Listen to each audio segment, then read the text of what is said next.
April 2nd, today on Your Morning Atlantic, digging deeper.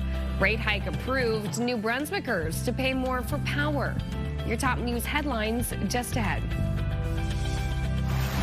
And commuting challenges. Miramichi Centennial Bridge is scheduled to close to all traffic on Monday for most of the year. We'll chat with Mayor Adam Lorden about the decision and about the challenges it may cause.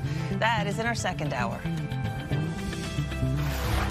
Plus, it's World Autism Awareness Day. We'll speak with the CEO of Autism Nova Scotia about the importance of advocacy and support programs available in our region. All that and more just ahead on the Thursday edition of Your Morning Atlantic.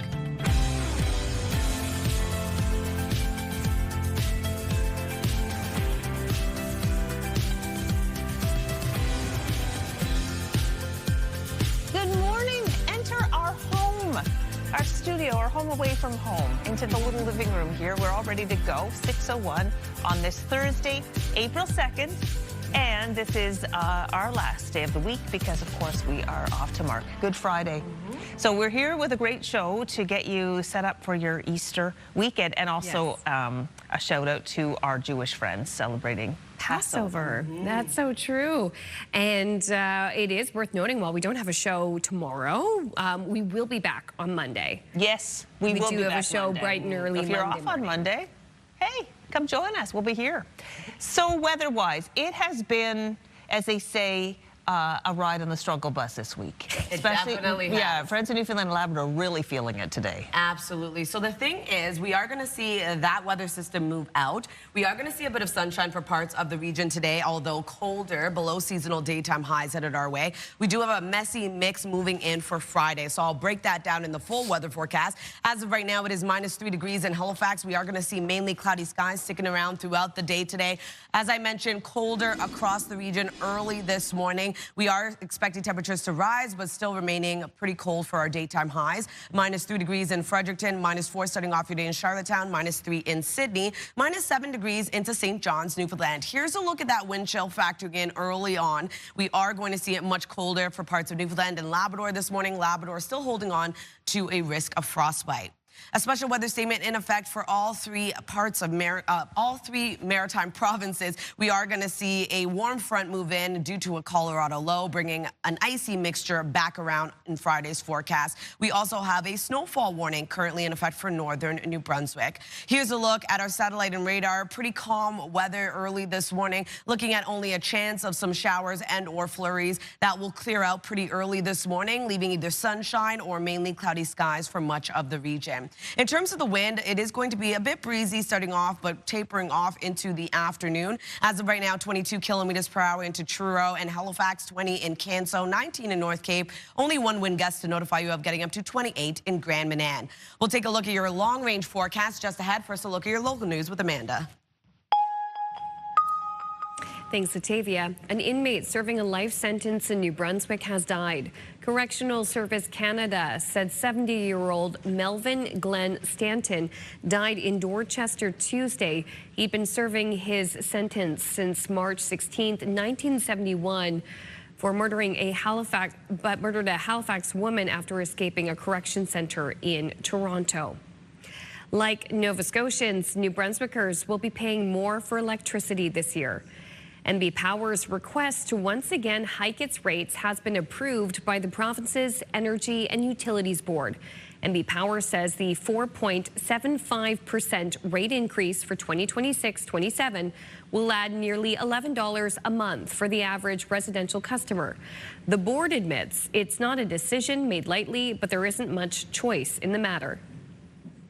Raising rates is always our last resort. The increases in our rate ask were related to grid infrastructure, security and safety, and long-term reliability of our grid. The board, in its decision, acknowledged that energy poverty is worsening, that the impacts are disproportionate, but there's still no comprehensive response to affordability. NB Power says the rate increase is needed to address growing debt and aging infrastructure within the Crown Corporation. People in the Halifax area are being hit with higher property taxes as well. As we told you yesterday, City Council passed a rate hike of 7.5% in the budget. For some, it's proving to be too much. considering all of the hikes in literally every aspect of our lives, it just feels like another increase, another drop in the bucket. It's almost desensitizing to a sense that, it's just another number, another increase. I think it's pretty steep for a lot of people. I think everything's going up at the moment. Price of gas is going up. I think it's going to tax a lot of people more than what it should be doing. The spending plan passed 14-3, with the mayor among those voting against. A local artist and educator says provincial budget cuts in Nova Scotia could cost her job by shutting down an arts program that has been in schools for 3 decades. About 14,000 Theater artist Lily Falk says the cut to the annual $65,000 grant that funds the Perform program will mean the end of it. That money goes towards putting artists in classrooms across Nova Scotia to deliver arts programming and mentorship opportunities, especially in rural areas where they're limited. That represents about 97-98% of our budget this year. It's annual funding that has been guaranteed for the last, almost 30 years. Right now, we don't see, without that funding from the government, that this program can continue. Falk stood alongside NDP opposition leader Claudia Gender, calling the cuts to arts and culture cruel. She says students are losing access to creative learning opportunities they wouldn't otherwise have. The Nova Scotia government says its long-awaited review into the potential expansion of wine and beer sales into convenience and grocery stores will be released next week, but the Premier is tempering expectations. Despite launching the review last year, Tim Houston told reporters yesterday it's no longer a priority of his government right now. The province had held consultations with stakeholders in the beer and wine industry, along with other sectors like health and safety and retail. But the Premier says those in the beer and wine sector shared mixed reviews, so there are no plans to expand sales in the near future. It's kind of a never-ending discussion in this province. People are talking about it all the time. It's not one of my top priorities, but it's, I listen carefully about what's possible. Unions for NSLC workers have warned privatization would impact provincial revenue and jeopardize good-paying jobs, especially those in rural areas. The province says it will release the results of the review next week. Finally, a huge accomplishment by NASA, a historic liftoff from Cape Canaveral, launching 4 astronauts, including a Canadian, on the first crewed mission to the moon in over half a century. 3, 2, 1, booster ignition, and liftoff. The towering Orion spacecraft blasted off from Cape Canaveral in Florida around 7:35 Atlantic last night, carrying Canadian Jeremy Hansen and 3 others. Crowds cheered as the crew started their 10-day mission to go around the moon and farther than any human before swinging back to Earth. NASA says it is a step towards landing on the lunar surface in 2028 and building a long-term presence there. Ooh. We were watching it as a family live last night, all together, talking about the history of it, how exciting it was. A little bit of a nail biter, too. You want everyone to be safe. Absolutely. Yeah. A couple of extra checks that they had to do as well. But what a historic moment for human history. Yeah, absolutely. For sure. Well, wonderful. Your son will remember that forever. Yeah, I hope so. We're like, put the book down. It was so funny. Put your book, stop reading, and look at the TV, is what we said to him. Yeah. Well, this is something I hope we don't remember forever, the high cost of groceries. Ugh, it has many Canadians changing the way they're going to serve Easter dinner this year. I found this interesting. This customer says his family's actually going to host a potluck this year to save costs. His responsibility is bringing the ham. And many butchers say pork is one of the more affordable options right now, so many are choosing to serve ham or other pork options, roasts, other cuts. In some cases, consumers say they've opted to host an Easter brunch instead of dinner to save money. Interestingly, Suzette will have some suggestions coming up on our show. Oh. But just interesting that the prices are shifting tradition in many Canadian homes. Oh, that is so true. I know, at least speaking for our family, we almost have a traditional Easter dinner for our wider family, but everyone brings a little something. Yeah. Yeah. It's nice, like a side or whatever. Desserts. Who's doing the big meat? It's Mike's parents, my husband's parents, the in-laws, and they do a great job. Oh, I can imagine. They do a great turkey. Are you doing things differently this year? Well, we are always cutting costs these days. Yeah. So for sure we've shifted. But a lot of the time for us, we eat fish for our family. Right. So, yeah. Interesting. All right, everybody's significant. We're doing things the same. I mean, it's still expensive, but yeah, that's the way she goes. We're doing the big meat. Anyway, that is it for that discussion. Yeah.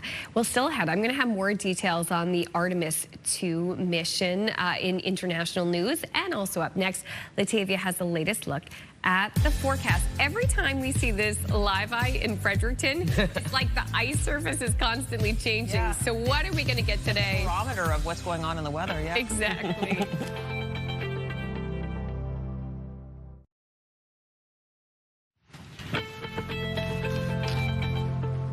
Good morning, Atlantic Canada, and happy Thursday. The time now is 6:13. We're taking a live look at Port de Grave. -7 degrees starting off your day. A bit of sunshine in behind those clouds. We will continue to see sunshine throughout your day today as flurries have already begun to clear out. It is a colder start to the day. We have seen colder air move back in across much of Atlantic Canada, so it's going to remain quite cool for our daytime highs. Below seasonal today. As of right now, we're looking at -3 degrees heading outdoors in Fredericton as well as into Halifax and Sydney. -4 starting off your day in Charlottetown, -34 over in Labrador City. A special weather statement currently issued across parts of all 3 maritime provinces. Friday extended until Saturday's forecast. We are expecting snow, ice pellets, and freezing rain to move in with this new warm front that will be making its way over. Also seeing a special weather statement now in effect for southern Newfoundland and the Avalon Peninsula Friday until Saturday. Looking at around 10 to 20 centimeters of snow accumulation, wind gusts ranging from 40 to 60. We also have a snowfall warning in effect Friday morning until the afternoon for the northern region of New Brunswick, looking at around 20 to 30 centimeters of snowfall. So for today's forecast, just looking at a bit of flurry activity early in the morning for parts of Newfoundland. Other than that, though, for the maritime region, a bit of a cloudy start to the day. We are also expecting a low chance of some isolated flurries and or showers for parts of the region. That will start to clear out if we do see any active weather. Clouds will continue to clear out as well, leaving lots of sunshine across much of Atlantic Canada today. Colder daytime highs expected, and we have this low pressure system making its way over into Friday's forecast. So starting off into tonight, we could see a low chance of flurries and or snow starting to make its way over, taking us into early Friday morning. We start to see this low pressure system making its way over, bringing snow mixed with that icy mixture expected into Friday. So if you're wondering about today's forecast, though, lots of sunshine across New Brunswick as clouds continue to clear out. Snow will arrive late into tonight. Daytime highs will range today from 2 to 6 degrees and pretty light wind out of the east, 20 kilometers per hour. For Prince Edward Island, looking at highs between -1 to +1. A bit of isolated flurries begin the day. That will clear out pretty quickly, leaving mainly sunny skies. For Cape Breton, eastern Nova Scotia, we are looking at a chance of some isolated flurries starting off the day, clearing out, leaving a mix of sun and clouded to the afternoon. Daytime highs between -1 to 4 degrees, being the warmest into Truro. For the rest of Nova Scotia, daytime highs will range from 2 to 5 degrees, being the warmest into Middleton. Flurries and or showers start off the day for the Tri-County area. That will clear out, looking at a mainly cloudy day ahead, though, into the afternoon. For Labrador City, -8 degrees today, mainly sunny skies, and a high of -3 for St. John's, Newfoundland. A bit of flurry activity early on, clearing out, leaving sunny to mainly sunny skies. So over to our forecast for Friday. As you can see here, that icy mixture spreading right across the maritime region. Looking at snow mixed with ice pellets, freezing rain in behind that, making its way over to Newfoundland later into the night and into Saturday's forecast. That's a look at your weather. We're going to throw things over to Amanda. Thanks, Latavia. And we begin with NASA's historic mission to the moon. The Artemis crew is in orbit, and things are going well, but it hasn't all been smooth sailing. It seems they've had some toilet trouble overnight. Here is ABC's Sophie Flay. 3, 2, 1, booster ignition, and liftoff. The Artemis 2 mission now underway, with astronauts set to travel deeper into space than ever before. So after a brief 54-year intermission, NASA is back in the business of sending astronauts to the moon. The Orion spacecraft lifting off, powered by a 322-foot-tall, 6 million-pound rocket. NASA resolved a brief communications issue shortly after liftoff and says the 4-person crew is safe, secure, and in great spirits. They're currently in orbit, 46,000 miles from Earth, where they will stay for about a day, testing Orion's systems. If everything checks out, they'll begin their journey to the moon, The crew will then conduct a lunar flyby before slingshotting back with an eventual ocean splashdown here at home. It's the first time Americans have traveled to the moon since 1972. Crowds gathered near Kennedy Space Center to witness history. Here we are, going back. Yeah. After all these years. It's just such an experience to be able to see one of those go off and just to feel that power. Watch parties were held across the country, this one in Pennsylvania. We are going to celebrate a new milestone for everybody, not only for USA, for the whole planet, for the whole humanity. Even astronauts on the International Space Station tuned in. Godspeed, Artemis 2! Before launch, in a nod to tradition and a bit of superstition, the astronauts played cards until everyone lost a hand, leaving the bad luck behind. And just like the Apollo astronauts some 50 years ago, they walked out through those same famous doors. Thank you all for being out here. It's a great day for us. The crew will spend 10 days in space, where doctors say their bodies will face several challenges. Our bodies undergo a lot of adaptation as soon as we're exposed to microgravity or weightlessness. So our astronauts are almost seasick for the first couple of days of spaceflight. They're nauseous, they don't want to eat. Artemis 2 won't land on the moon, but the goal of the mission is to pave the way for future landings and the eventual exploration of Mars. Sophie Flay, ABC News, New York. Back here on Earth, the rising price of gas and diesel is putting major pressure on grocers to pass on the costs to shoppers. CTV's Andrew Johnson lets us know when prices will rise and whether or not they'll come back down. It's a chicken broth. As he stocks the shelves alongside his daughter, David Lee Quen knows there are tough decisions ahead. I am worried that if this continues, I can't take care of my family. This being the war in Iran and the resulting surge in gas prices that he says has already increased costs at his Vancouver grocery store by about 5%. But Lee Quen is leaving the prices alone for now. We want the customers to still shop here, because if you put up your prices all the time, it's not good. But independent grocers like this one can only absorb so much. If you can't cover your overhead, you got to increase prices. The Canadian Federation of Independent Grocers says shoppers should brace for higher prices. We're already getting notifications of price increases, and in some cases, some of the distributors of products are tapping on surcharges, fuel surcharges. The price I saw on the way in this morning was $269.9 for diesel. Dave Earle represents truckers in BC and says they're frustrated. He says how much of shipping costs will be passed on to shoppers can depend on what is being shipped. If it's a load of electronics that's worth $2 or $3 million, the extra, $500 to $700 in fuel, it doesn't make much of a difference to the end cost of the product. If it's a load of lettuce, that's very different. Death of 1,000 cuts. Everywhere you go, everything is a few cents more. Everyone we spoke to expressed hope for a quick resolution in Iran and a return to normal for oil prices. But they also acknowledge even if that happens, there will be a lag and grocery prices could remain inflated for months. Andrew Johnson, CTV News, Vancouver. Thank you, Andrew. A quick break here on Your Morning Atlantic. When we return, we'll have your top business headlines and your must-see moments from TSN. That's on the other side of this break. Please stay with us.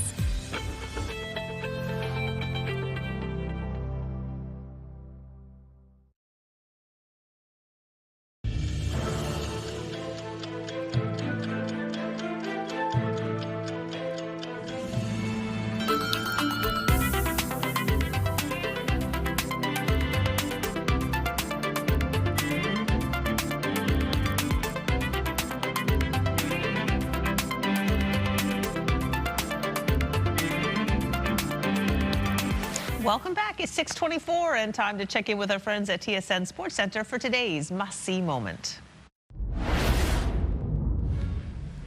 Hello there, Kara Wagland in the Sports Center newsroom with your must-see moment from Tuesday. And for it, we head to Motown, where the Raptors were in town to take on the Pistons. Colin Murray-Boyles takes the feed from Jamal Shead before throwing down a massive one-hander. The Pistons guard Kevin Herter comes over to help on the Blown coverage, gets put on a poster for his efforts. At least he tried. It is your must-see moment from Tuesday. And coming up today on TSN, we have World Men's Curling Championships, Canada taking on Switzerland. Coverage for that one gets underway at 11 a.m. Eastern Time. That's all for now from SportsCenter. Have a great day.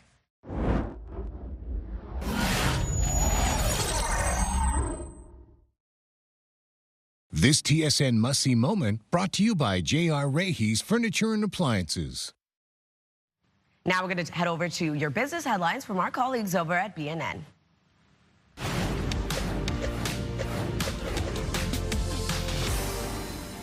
Several media outlets say the largest stock market debut ever could happen in June.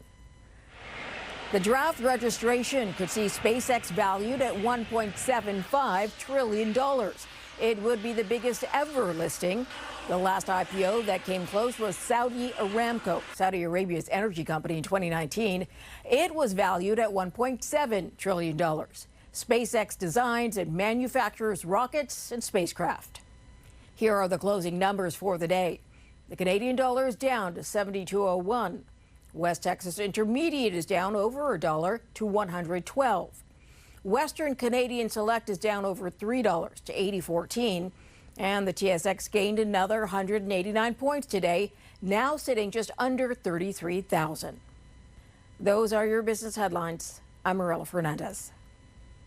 Taking a look at our 3-day forecast, a high of 4 degrees today. Lots of sunshine across New Brunswick. We do have snow moving in into the evening. On Friday, we're looking at a high of 4 yet again. An icy mixture starts off the day, transitions over to snow into the evening. And then on Saturday, 5 degrees, a mix of sun and cloud, isolated flurries for parts of the province. For Nova Scotia, looking at a high of 3 degrees today. A chance of flurries and or showers early on, clearing out, leaving mainly cloudy skies for much of the province today. On Good Friday, 2 degrees with ice pellets, rain and or snow moving in. And then on Saturday, 3 degrees with rain and or snow continuing. Prince Edward Island, 2 degrees today. Isolated flurries clear, leaving sunshine across the island. Good Friday, looking at a high of -1. Snow mixed with ice pellets, freezing rain into the evening with rain. Rain and or snow on Saturday with a high of 1.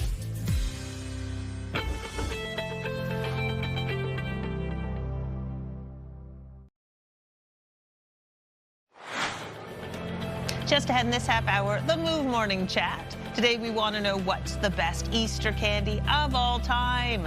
Well, we might be starting a fight in about 15 minutes, but you're going to be involved, so we'll get that started.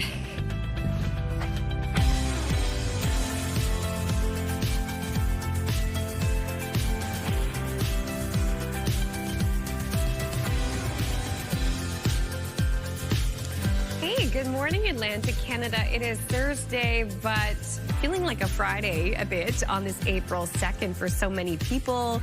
We have the Easter long weekend here. So if you're watching the show tomorrow, we do not have a show tomorrow. We'll be enjoying the holiday as well, but we will be back on Monday. We do have a show then bright and early at 6. Yes, for sure. Okay, weather-wise, more of the same. Yeah. Think an Easter basket filled with little snow, little rain. A little bit of everything. A little bit of everything, A little bit of an icy mixture. Yeah, icy mixture. There we go. Yeah, some kids get like, you know, new rain boots and new rain jackets for Easter, and maybe this time they'll, here's some snow jackets since you outgrew it. Get new rain boots and new rain jacket for Easter? Is that something you would have got as a kid? Not me. I did not get much, but that is something among my friends. That's what the little ones typically get. Yeah, they'll get new spring outfits. Yes, that's fun. I mean, I would like some. I'd love chocolate. I'd rather have a skipping rope. You know what I'm saying? At least you can have fun with that. But as an adult, like, I'll take a new raincoat. Well, totally. Yeah, I'd love that. I know, especially for these conditions. And I guess if you all went out as a family and did like a little puddle jump time, that would be good. Yeah, in theory. All right, we're going to talk about the weather now. Yeah, definitely a cooler day ahead. As of right now, it is -4 degrees over in Moncton. You'll be seeing sunshine for much of New Brunswick, though, as clouds continue to clear out as the sun begins to rise. We do have sunshine in the forecast for many communities across Atlantic Canada today, but it is a colder start to the day. We're starting to see that colder air move back in across the region. -4 degrees starting off your day in Charlottetown, -3 in both Halifax and Sydney, -7 into St. John's, Newfoundland. Here's a look at that wind chill. So it is feeling cooler this morning across many areas. There is that risk of frostbite that remains across much of Labrador. A special weather statement now issued for parts of all 3 maritime provinces Friday until Saturday. Also seeing a special weather statement for southern Newfoundland. We do have a snowfall warning in effect for northern New Brunswick. Because of that, we do have that low pressure system, as you can see off to the west of us, will be moving in Friday. Not so much today, though. We do have a bit of flurry activity early on that will clear out. Sunshine for much of the region.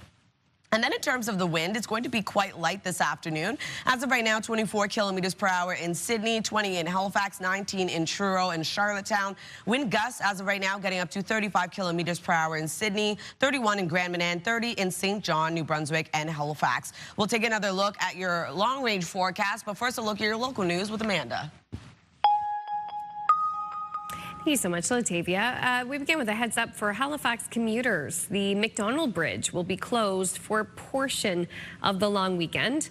The McDonald Bridge will close Saturday, April 4th at 8 p.m., reopening Sunday, April 5th at 5:30 a.m. Halifax Harbour Bridges says this is for work for the second phase of Project Lifespan. The McDonald will remain open for cyclists and pedestrians, though, and the McKay Bridge will also remain open. New Brunswickers will be paying more for electricity this year. NB Power's request to once again hike its rates has been approved by the province's Energy and Utilities Board. NB Power says the 4.75% rate increase will add nearly $11 a month for the average residential customer. The board admits it's not a decision made lightly, but there isn't much choice in the matter.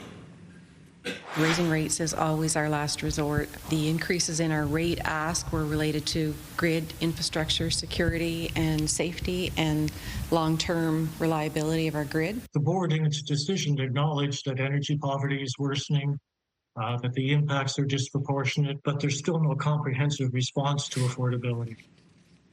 NB Power says the rate increase is needed to address growing debt and aging infrastructure within the Crown Corporation. Some Halifax water customers may notice they're receiving paper instead of electronic bills lately. Due to that recent cybersecurity breach, the utility's Customer Connect portal remained shut down. As a result, customers who are registered for paperless billing will receive a paper bill instead for the time being. Halifax Water says it is still investigating the incident. Nova Scotia's first standalone transitional health centre has expanded with more beds, more help, and an even bigger price tag. The centre in Bedford has added 110 beds and more staff. It's designed for people who no longer need acute care in hospital, but still need assistance before going home. We want to go to hospital and be cared for when we have acute medical problems. As we transition through our care, though, and we don't need that acute level of care anymore, we need to be in an environment where we can have a restorative environment. Officials say once everything's up and running, it should free up 60,000 hospital bed days a year for those who need them. Nova Scotia native Caleb Johnson is still riding high following his debut at the NCAA March Madness tournament. And as CTV's Vanessa Wright tells us, his tournament run may have been short, but his basketball journey is just getting started. A three-point shooter, but he's put it on the floor. That was Nova Scotia's own Caleb Johnson, wasting no time on the big stage. Overall, for me, it's just an experience I never want to forget, that I never will forget. The Long Island Sharks forward made his debut at the NCAA March Madness tournament. Though his team fell short to Arizona in the first round, he's proud of the game they played. For me, I just wanted to come in, be aggressive, play my game, and contribute. I knew I had Canada watching, so I kind of wanted to put on for Canada, especially for Nova Scotia. So. I was super proud as a brother to watch him. And just knowing the experience of what that done for me being there, and just to see it, how it translated to him. I know he's super high right now in terms of motivation, and he believes, right? I think he always has been a person that believed in himself. And I think just being on that stage just built his belief system even more. a belief that started years before this moment, during his early days playing basketball in his hometown of North Preston. As for what's next, Johnson says his eyes are set on getting back to March Madness next year. And with a country behind him, he's looking forward to making them proud.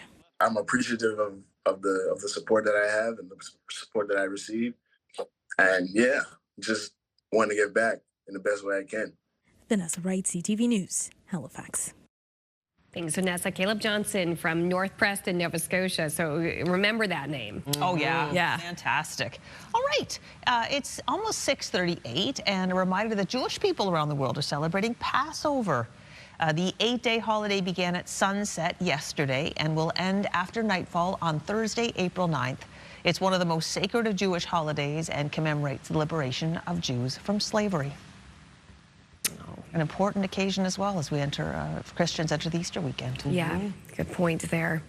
Still ahead on this Thursday, we will have a look at your entertainment headlines. I know there's a new movie about to hit theaters that my son, actually, and my husband, both very excited to see. Yeah. We'll be seeing it.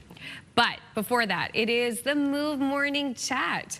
Today we want to know what's the best Easter candy of all time.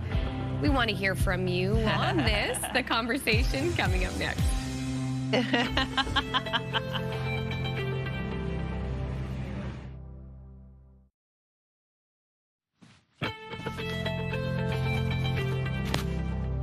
Good morning and welcome back. The time now is 6:41 on your Thursday morning, -4 degrees starting off your day in Charlottetown.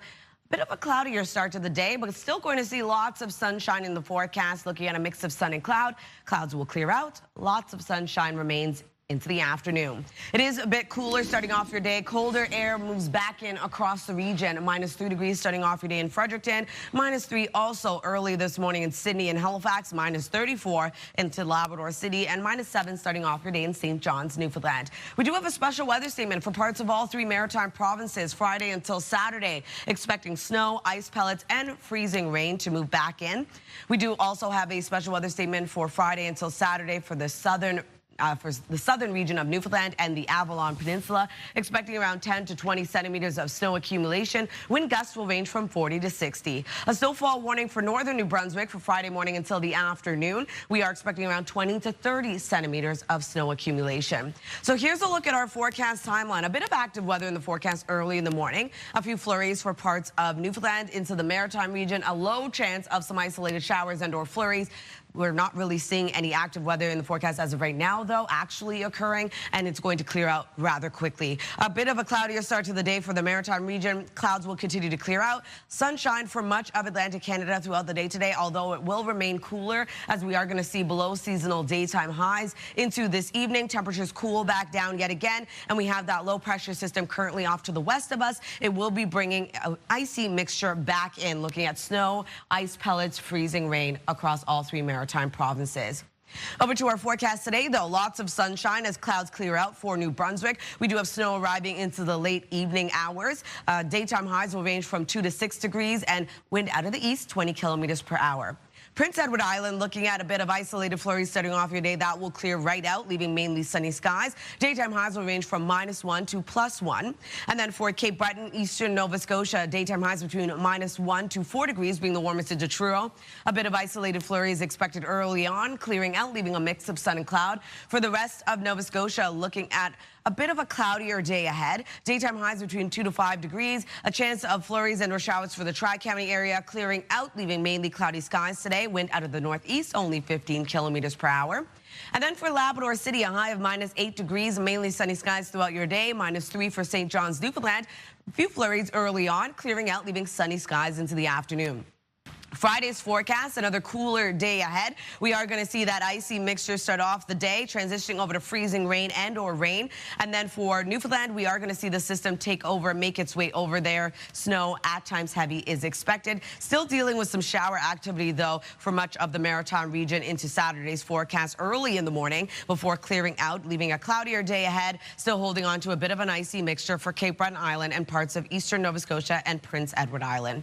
That's the look at your weather forecast. Going to throw things over to the Move Morning Chat.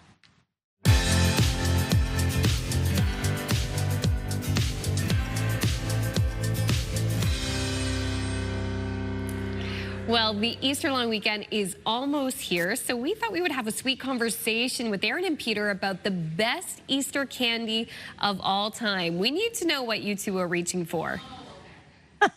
Well, these days we've been reaching for a lot because our studio has been just full of Easter treats, including this new Harry's Orange Chocolate Bunny, which I didn't know existed. So excited to get into that. But when it comes to superior Easter candy, I don't know about you guys, but I loved when the Easter Bunny would bring me a Mr. Munchie. Remember the chocolate bunnies, but they were kind of like crunchy. They had like Rice Crisps or something inside of them. So it looked like a bumpy chocolate Easter Bunny. And you're like, what is that? But it had a crunch. It was so good. I don't even care if it wasn't a solid Easter Bunny because that crunch is delicious. And I haven't had one in years, but you know that I'm hoping the Easter Bunny brings me one this weekend. Wow. Yeah, and hard to argue with that, Aaron. Also one of my favorites. But might I say that the superior Easter candy of all time are these. Can you see these? Sure you can. Yes. Okay, so are they Cadbury creme eggs or cream eggs? Well, no one knows. Funny you say that because when you see that creme on a packaging, so even though we pronounce it as cream, they can't spell it as cream as in C-R-E-A-M because that implies that there's dairy in it. If it has the creme, that means there's no dairy in it. Oh. Or it's not made with real cream. Same thing with Oreos. It will say like the creme on it. Take a look next time. Well, that's really good information to have. But can you explain this one right here? What does that say? I mean, this is a relatively new thing on packaging for food. Don't read that. Yeah. But No, it we tells don't you read that. High in fat, high in sugar. Like we didn't know. I mean, what's the point? Okay, another fun factoid. That's from the federal government that was introduced under regulations in early January for processed food. I do the news. Not necessary. Not necessary. No, how dare you put that on my chocolate products? Seriously. Okay, I'm keeping with the theme Cadbury mini eggs and not the Hershey's. It's the Cadbury ones. I like them on their own. I like to bake with them and put them in cookies. I like to decorate cakes or cupcakes with them. You got it, Aaron. That's up. And when they became available year round, the smile could not have been wiped off my face. It's fantastic. Chef's kiss. Yes, I'll take some cookies. For me, I would have to say it would be the Lindt Bunny. I love those. Oh, yes. So delicious, and I'll never say no to a Lindt Bunny. Bring them all my way. Yum. Funny, none of us said Peeps. No. Ew. No. Ew. No, Keep those no. far away from me. Away. Okay, so what's the Easter Bunny going to put in your Easter basket? We're putting the question to our viewers. Maybe you love Peeps. If so, peep up. What is the best Easter candy of all time? Send us a text at 10400 and we will share your answers later in the show.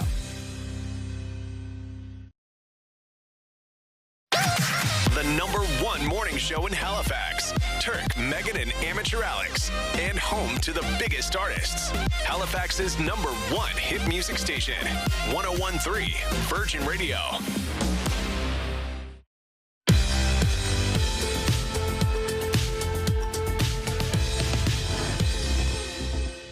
Welcome back. The time now is 6:52. We're going to head over to Hollywood and take a look at your entertainment headlines. Megan Thee Stallion is recovering at home after being hospitalized mid-performance of Moulin Rouge on Broadway.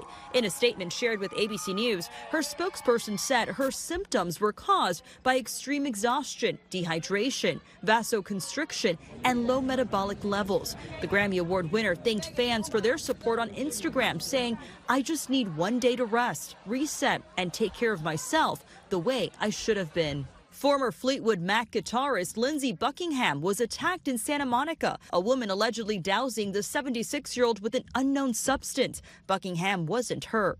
So I guess this is it for a while. Unless you want to come with me. The Pit is coming to the big screen. HBO Max and Warner Brothers Pictures have teamed up with Alamo Drafthouse Cinema to present advanced theatrical screenings of the season 2 finale on April 13th.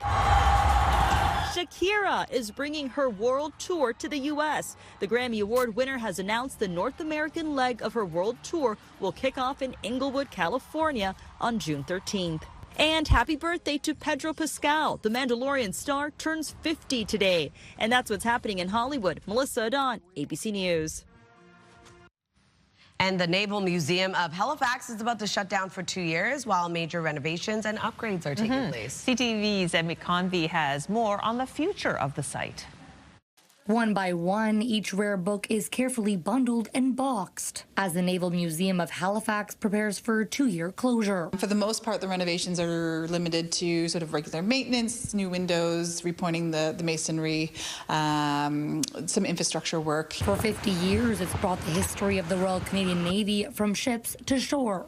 The building itself has been around for 200 years, so a facelift is necessary. We actually plan to do this permanent exhibit project 2 years from now, but we took a look at the timeline for that exhibit project and we took a look at the timeline for the construction project, and we said there's no point in closing twice. It will be closed to the public starting Thursday, almost a month earlier than anticipated. We were really hoping to be able to maintain public operations until Battle of the Atlantic Sunday. It's such an important day for the history of the Navy and for the naval community. Unfortunately, just the level of detail and space required to properly pack our collection has just meant we're slowly starting to impact visitation. Everything must be packed. Pictures removed from walls, artifacts pulled from cases, and finding space to store items, such as their more than 130 ship models. The museum director says the first 4 months will be packing everything up and the last 6 months unpacking. We're going to have a whole new exhibit that's going to be in this floor, which will make more of our facility and exhibits accessible. As you go upstairs, we're going to have a brilliant sort of spread on our World War II story. We're actually going to talk about Korea. We're going to get into sort of that pre-unification, getting into the Cold War experience up until unification, and then we've planned a large timeline of the history of the dockyard all the way from our second deck all the way down to the basement. Despite the space itself being closed, staff will still be out in the community, developing their programs and attending festivals. Emma Convey, CTV News, Halifax. Thank you, Emma. Happening now, an inmate serving a life sentence in New Brunswick has died. Correctional Service Canada says 70-year-old Melvin Glenn Stanton died in Dorchester on Tuesday. Plus, like Nova Scotians, New Brunswickers will be paying more for electricity this year. NB Power says the 4.75% rate increase will add nearly $11 a month for the average residential customer. Plus, news you can use, the McDonald Bridge in Halifax and Dartmouth will be closed overnight Saturday. We'll have those details coming up next in your local news headlines. But first, it's a look at the long weekend forecast with Latavia. Thanks, Amanda. Starting off in New Brunswick, a high of 4 degrees today, seeing clouds clear out, leaving lots of sunshine across the province. Snow will return into the evening. And then on Good Friday, a high of 4 degrees, starting off with an icy mixture into the evening, snow. And then on Saturday, 5 degrees, a mix of sun and cloud, isolated flurries for parts of the province. For Nova Scotia, 3 degrees today, flurries and/or showers clear out, leaving sunshine for parts of the province. Others seeing mainly cloudy skies, ice pellets, and a icy mixture on Good Friday with a high of 2. 3 degrees on Saturday, rain and/or snow. Prince Edward Island, 2 degrees with isolated flurries. That will clear out, leaving sunshine. Friday, we're looking at a high of -1. Snow mixed with ice pellets, freezing rain and/or snow on Saturday.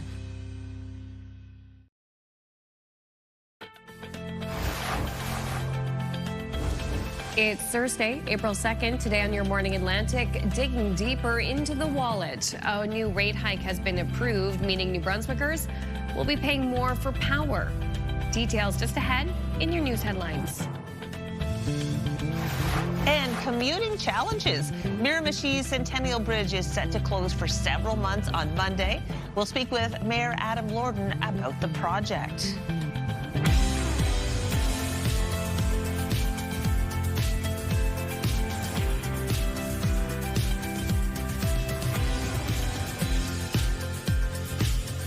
Good morning, Atlantic Canada. Thank you so much for joining us. Time now is 7 o'clock. I was just saying to the ladies, I'm like, it's 7 already? Yeah. Wow. If you're going to be somewhere by 7, well, thanks for watching, but you better go. Yeah, bye. Get out of here. Go. my gosh, it's like, you know, with the kids, it's like, we need to go now. Quick, quick, quick, quick. Gotta go. Put your shoes on. I can't even imagine, like, getting them ready for school because I'm like, we're never on time anymore. It takes us forever. We got to take the whole house with us to go anywhere. True. Oh, gosh, it gets so much easier as they get older. It certainly does. Not that I'm there for getting the kid ready for school. That is a routine I miss every day, but it is a busy one, too. And lots to talk about, too, when it comes to bridges around the region. The McDonald Bridge in Halifax is going to be closed Saturday night, so it's not like a long weekend closure, but that is Saturday night. And then the Centennial Bridge in Miramichi, that's going to be closed until December. Yeah, and you know, that closure starts on Monday. In my experience, it always goes longer than they said. It'd be wonderful if it did wrap up. Right. Absolutely. Expect it to be longer. Oh, yeah, and then there's going to be another closure there for 2027 for that bridge. It's a government project, but the mayor from Miramichi will be joining us just to talk about what local residents in Miramichi should know, because that is an iconic bridge in that area and a big part of the commute for many people. So yeah, major route. Okay. Speaking of getting out of the door this morning, what the high heck are we going to wear, Latavia?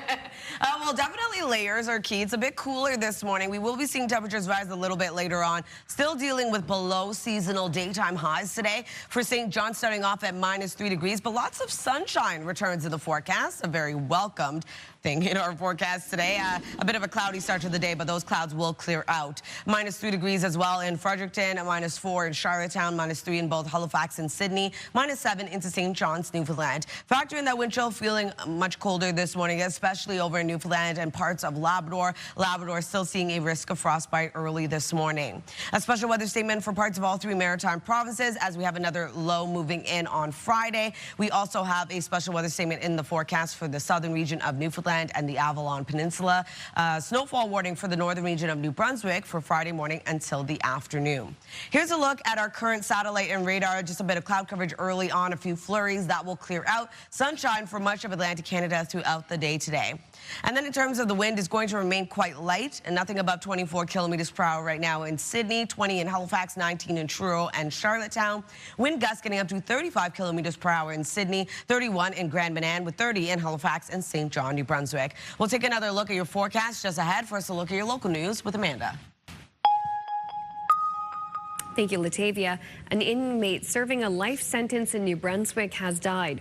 Correctional Service Canada said 70-year-old Melvin Glenn Stanton died in Dorchester Tuesday. He'd been serving his sentence since March 16, 1971, but in 1988 escaped a corrections center in Toronto and murdered 25-year-old Tema Conter, who was born and raised in Halifax.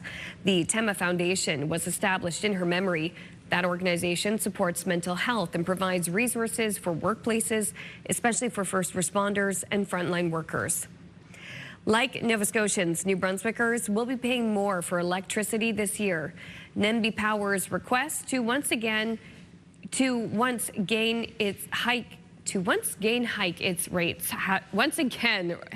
rate hike has been approved by the province's Energy and Utilities Board. NB Power says the 4.75% rate increase for 2026-27 will add nearly $11 a month for the average residential customer. The board admits it's not a decision made lightly, but there isn't much choice in the matter. Raising rates is always our last resort. The increases in our rate ask were related to grid infrastructure, security and safety, and long-term reliability of our grid. The board, in its decision, acknowledged that energy poverty is worsening, that the impacts are disproportionate, but there's still no comprehensive response to affordability. NB Power says the rate increase is needed to address growing debt and aging infrastructure within the Crown Corporation. And the next time you go to the pub for a pint or the liquor store for a case of beer, it will cost you a little more. That's thanks to the annual automatic increase of the federal government's beer tax, which increased by 2% yesterday. The alcohol escalator tax was introduced by Ottawa in 2017 and increases automatically every April 1st. For some local producers, the added cost will be passed down to consumers. When you're talking about a $5 can, we're looking at maybe about 5 to 7 cents that it increased on the can. And probably with a keg, you're looking at maybe $1. that it went up. We've seen all the unions that work in the brewing industry actually come together and sign a letter and send it to Mark Carney, publish that letter, and asking for them to stop because they're worried about jobs. A New Brunswick Liquor Corporation spokesperson says shoppers will see a slight increase on their shelves that will vary by brand. They also say the biggest impact is on spirits, which could see an increase of 20 cents on average. A local artist and educator says provincial budget cuts in Nova Scotia could cost her job by shutting down an arts program that's been in schools for 3 decades. Theater artist Lily Falk says the cut to the annual $65,000 grant that funds the Perform program will mean the end of it. That money goes towards putting artists in classrooms across Nova Scotia to deliver arts programming and mentorship opportunities, especially in rural areas where they're limited. That represents about 97-98% of our budget this year. It's annual funding that has been guaranteed for the last, almost 30 years. Right now, we don't see without that funding from the government that this program can continue. Falk stood alongside NDP opposition leader Claudia Gender, calling the cuts to arts and culture cruel. She says students are losing access to creative learning opportunities they wouldn't otherwise have. An important note for commuters in the Halifax area, the McDonald Bridge will be closed for a portion of the long weekend. The McDonald will close Saturday, April 4th at 8 p.m. and will reopen the next morning, Sunday, April 5th at 5:30 a.m. Halifax Harbour Bridges says this is for work for the second phase of Project Lifespan. The McDonald will remain open for cyclists and pedestrians, so this is only for vehicles. The McKay Bridge will also remain open. Well, happy 50th to Apple. To mark the 50th milestone, the tech giant's website has been updated with a special animated video. Kind of cute, going back in time there. The video is on Apple's homepage. It features a sketch animation of items like the original Mac and iPhone, to name a few. Of course, Apple was founded on April 1st, 1976 by Steve Jobs, everybody. Steve Jobs and Steve Wozniak. The two friends signed a 2-page partnership agreement that created Apple Computer Company. And now, half a century later, it's worth nearly $4 trillion. Trillion. Wow. When I think about was it like the 2000s computer, the laptops, the orange? Those were fun colors. I remember seeing it for the first time in Legally Blonde. Elle Woods had it, and I thought, I want that so bad. Woods. Well, you should speak of the devil. You're dressed just like her today. Where's the Chihuahua? Where's the Chihuahua? I don't know. I need one. Can I borrow yours? Yeah, well, at your own peril. Yeah, for sure. All right. This is an Easter-related story. As we enter Easter weekend, the Veterans Community Pantry in Dartmouth is making sure kids will have some chocolate to celebrate. It's a lovely story. Workers are busy putting together almost 100 baskets packed with candy for families in need. The pantry supports Canadian Armed Forces and RCMP vets to help with the rising cost of living. People are really hurting. The cost of groceries it's insane. Our Veterans Community Pantry down here has never been busier. We have a lot of members who are using the pantry and people that we're helping through Vets Canada that have a lot of kids. And a lot of those kids, their parents wouldn't be able to afford Easter. So we're really happy to be able to do it. And we have some great sponsors, and we just want to make sure that folks have an opportunity to have a really great Easter. They're friends of the show. They're doing wonderful work. The community pantry was opened last year and has already distributed more than 16,000 pounds of food to veterans and their families. Those baskets are fantastic. Thanks to all who donated to make those possible. Well done. Yeah, good stuff in there. Very nice. You never want to hear about the need, but it is nice to hear about the people who help. Absolutely. And we have done segments on the pantry, and I'd love to go back. They allow people to come in and do kind of shop what's there, to give them that autonomy. Yeah, it's wonderful. Oh, there was a lot of candy there. Can we just do a quick Move Morning Chat shout out real quick? Yeah. Because it's what is your favorite Easter candy? What's the best Easter candy? Yes, we want to know. 10400 is the number to send a text to. Let us know. We'll have a roundup at the end of the show. I like those Lindor bunnies are pretty dang I good. love Tavia's faves. bunnies. Yum. For me, it's the eggs, the Lindor eggs. Ooh, Lindor those eggs are good delicious. too. Yeah, no, they are the good stuff. Team mini eggs. Who doesn't like mini I eggs? love those too. Yeah, they're great. If you love Peeps, like we want to know. Exactly. What do you do with them? We genuinely I want thought to you know. were going to say something completely different. Yeah. We'll talk about that during the commercial break, which we're going to go into right now. When we return, Latavia will have the latest look at the forecast. We're going to head over to Western Newfoundland, live look at the sun rising in Corner Brook. The forecast is up next.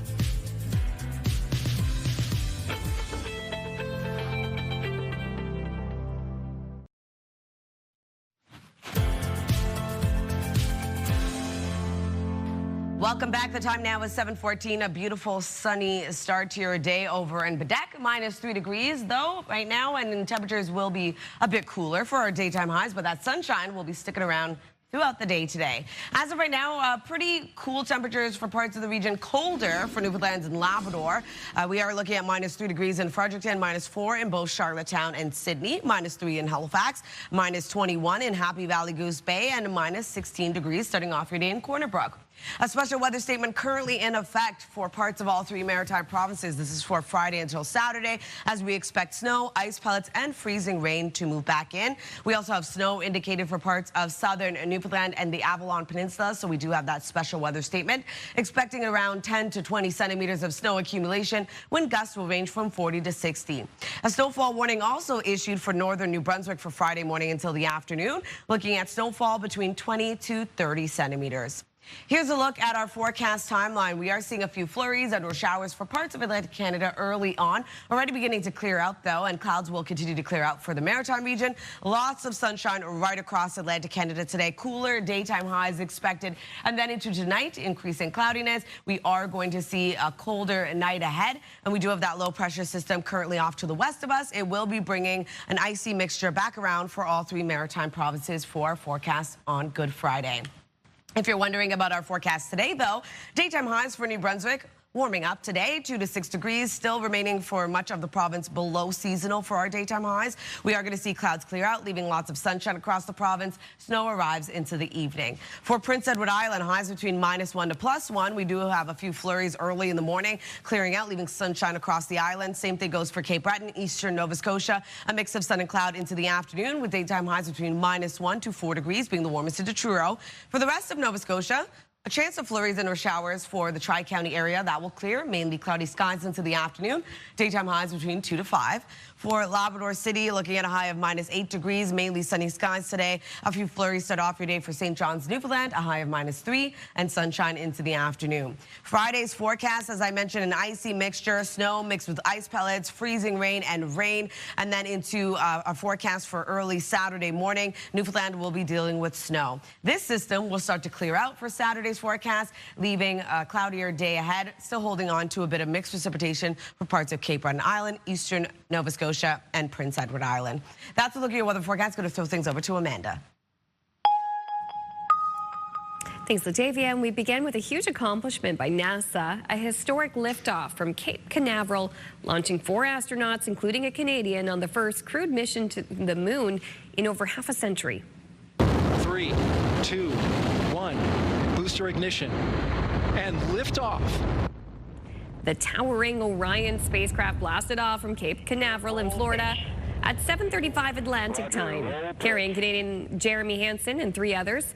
Crowds cheered as the crew started their 10-day mission to go around the moon and farthest than any human before swinging back to Earth.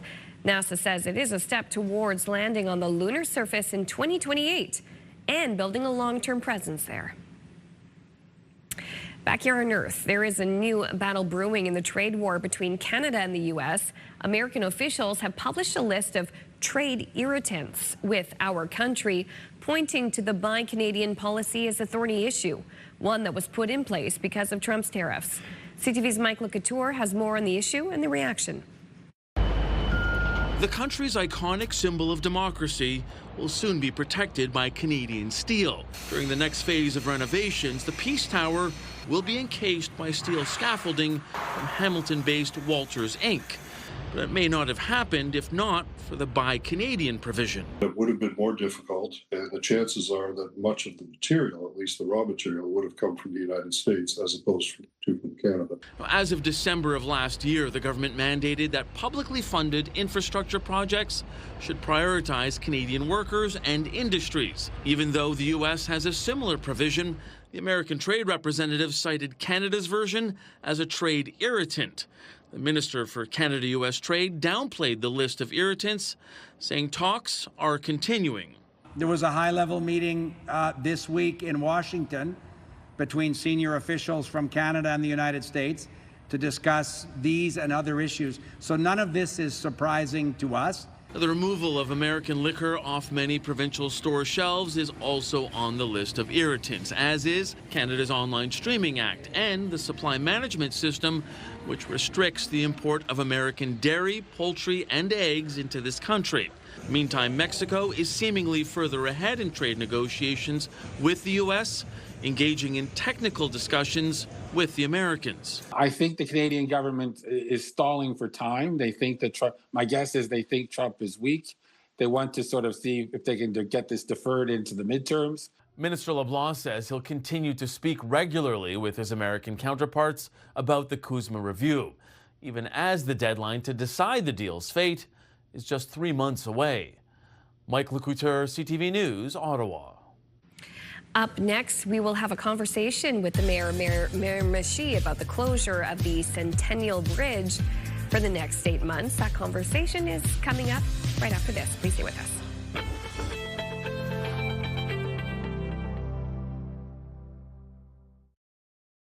Move Mornings with Aaron and Peter. Weekday mornings on Move 100. The most fun in the morning. And home of the $1,000 minute. Only on Move 100 Halifax.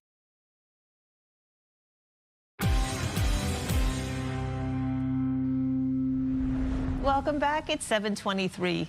Now, a big change is coming for commuters in northern New Brunswick's largest city. The 59-year-old Centennial Bridge in Miramichi will be fully closed for 8 months starting Monday, April 6th at 7 a.m. It's the first of 2 closures over the next 2 years that will see replacement of the bridge deck and other improvements. The work being done is being completed by the provincial government, but it will have impacts on the city of Miramichi. Miramichi Mayor Adam Lorden joins us now with more details. Thanks so much for joining us this morning. Yes, good morning, Crystal. So let's talk about this big project. I know that the city isn't responsible for it, but you're helping local impacts. What is your role in this project? Well, our role certainly is to adjust city services as best we can to mitigate around the closure. So we know that the closure will have a significant disruption to everyday life for many folks in our community.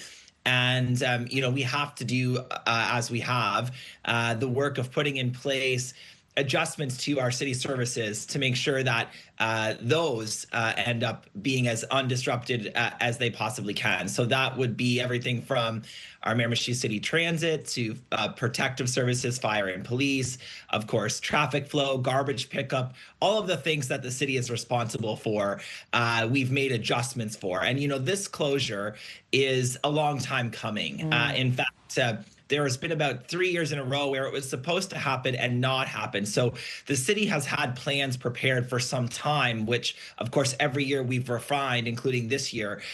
So we feel that we're as ready to go for it as we can be. All right. Well, there's a saying you have to break a few eggs to make an omelet. So understandably, this is going to be necessary inconvenience. How inconvenient is it going to be to get across that water without using the bridge? Well, I think most people in the community do understand and share that perspective, Crystal, in the sense that, the Centennial Bridge, of course, is a beautiful piece of flagship infrastructure for our community. In many ways, it's a core identity for our community. And in this case, there will be, no question, a significant adjustment and addition of time to get from the Chatham area of town to the Douglastown area or vice versa.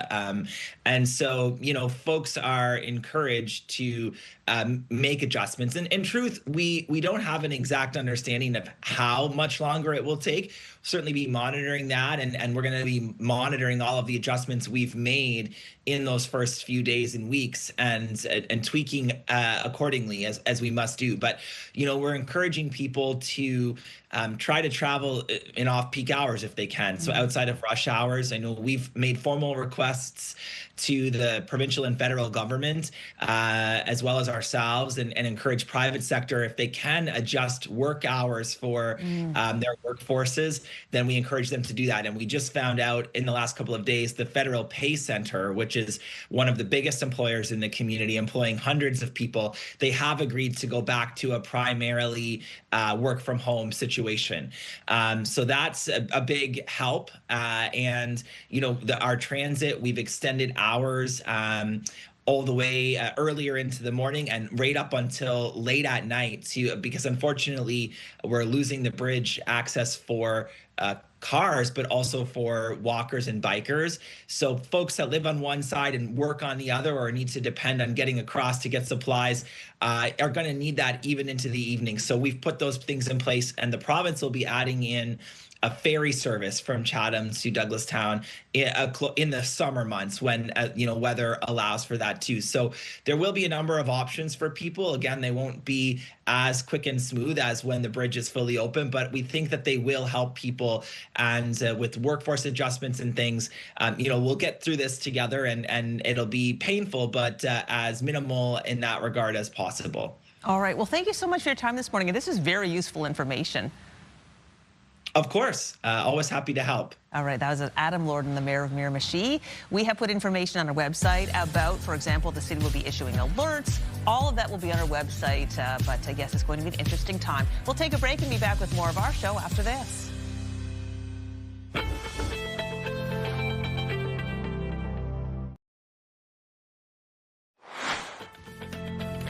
Still ahead, Suzette's in the YMA kitchen with easy Easter brunch ideas. Thanks to our partners at Chris Brothers. Treats your family to a delicious feast that looks impressive, but it's also simple. That's coming up here on the Thursday edition of Your Morning Atlantic.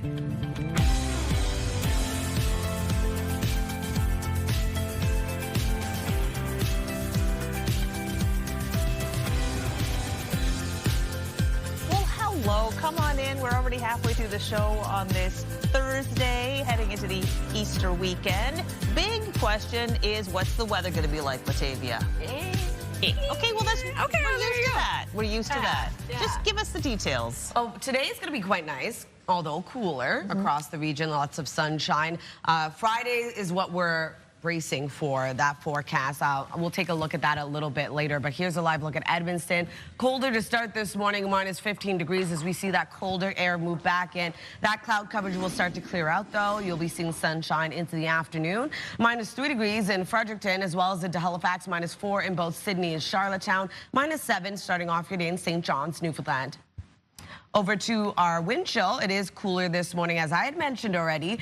We do have a risk of frostbite over in Labrador, so much colder early on in both Newfoundland and Labrador. A special weather statement currently issued for Friday until Saturdays. We will see another icy mixture head our way. We also have a special weather statement for the snowfall heading towards southern Newfoundland and the Avalon Peninsula. A snowfall warning also in effect for northern New Brunswick for Friday.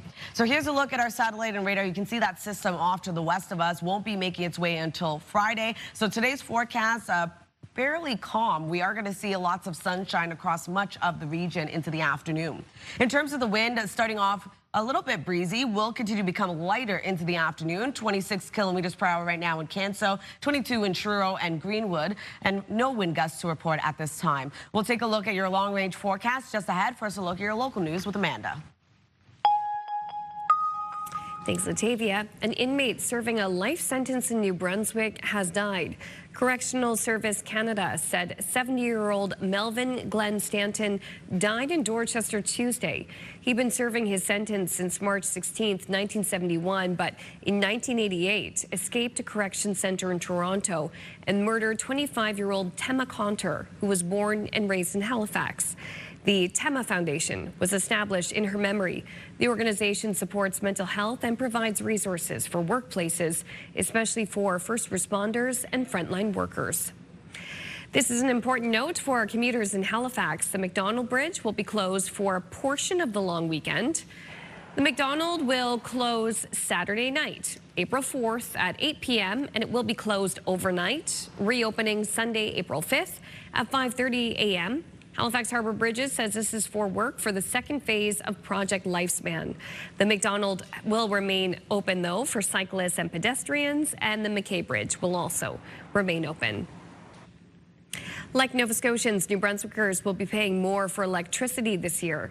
NB Power's request to once again hike its rates has been approved by the province's Energy and Utilities Board. NB Power says the 4.75% rate increase for 2026-27 will add nearly $11 a month for the average residential customer. The board admits it's not a decision made lightly, but there isn't much choice in the matter. Raising rates is always our last resort. The increases in our rate ask were related to grid infrastructure, security and safety, and long-term reliability of our grid. The board in its decision acknowledged that energy poverty is worsening, that the impacts are disproportionate, but there's still no comprehensive response to affordability. NB Power says the rate increase is needed to address growing debt and aging infrastructure within the Crown Corporation.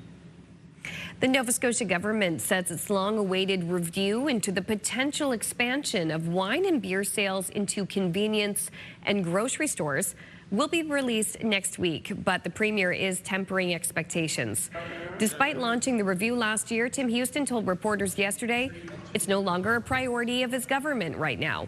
The province held consultations with stakeholders in the beer and wine industry, along with other sectors like health and safety and retail. But the Premier says those in the beer and wine sector shared mixed reviews. So there are no plans to expand sales in the near future. It's kind of a never-ending discussion in this province. People are talking about it all the time.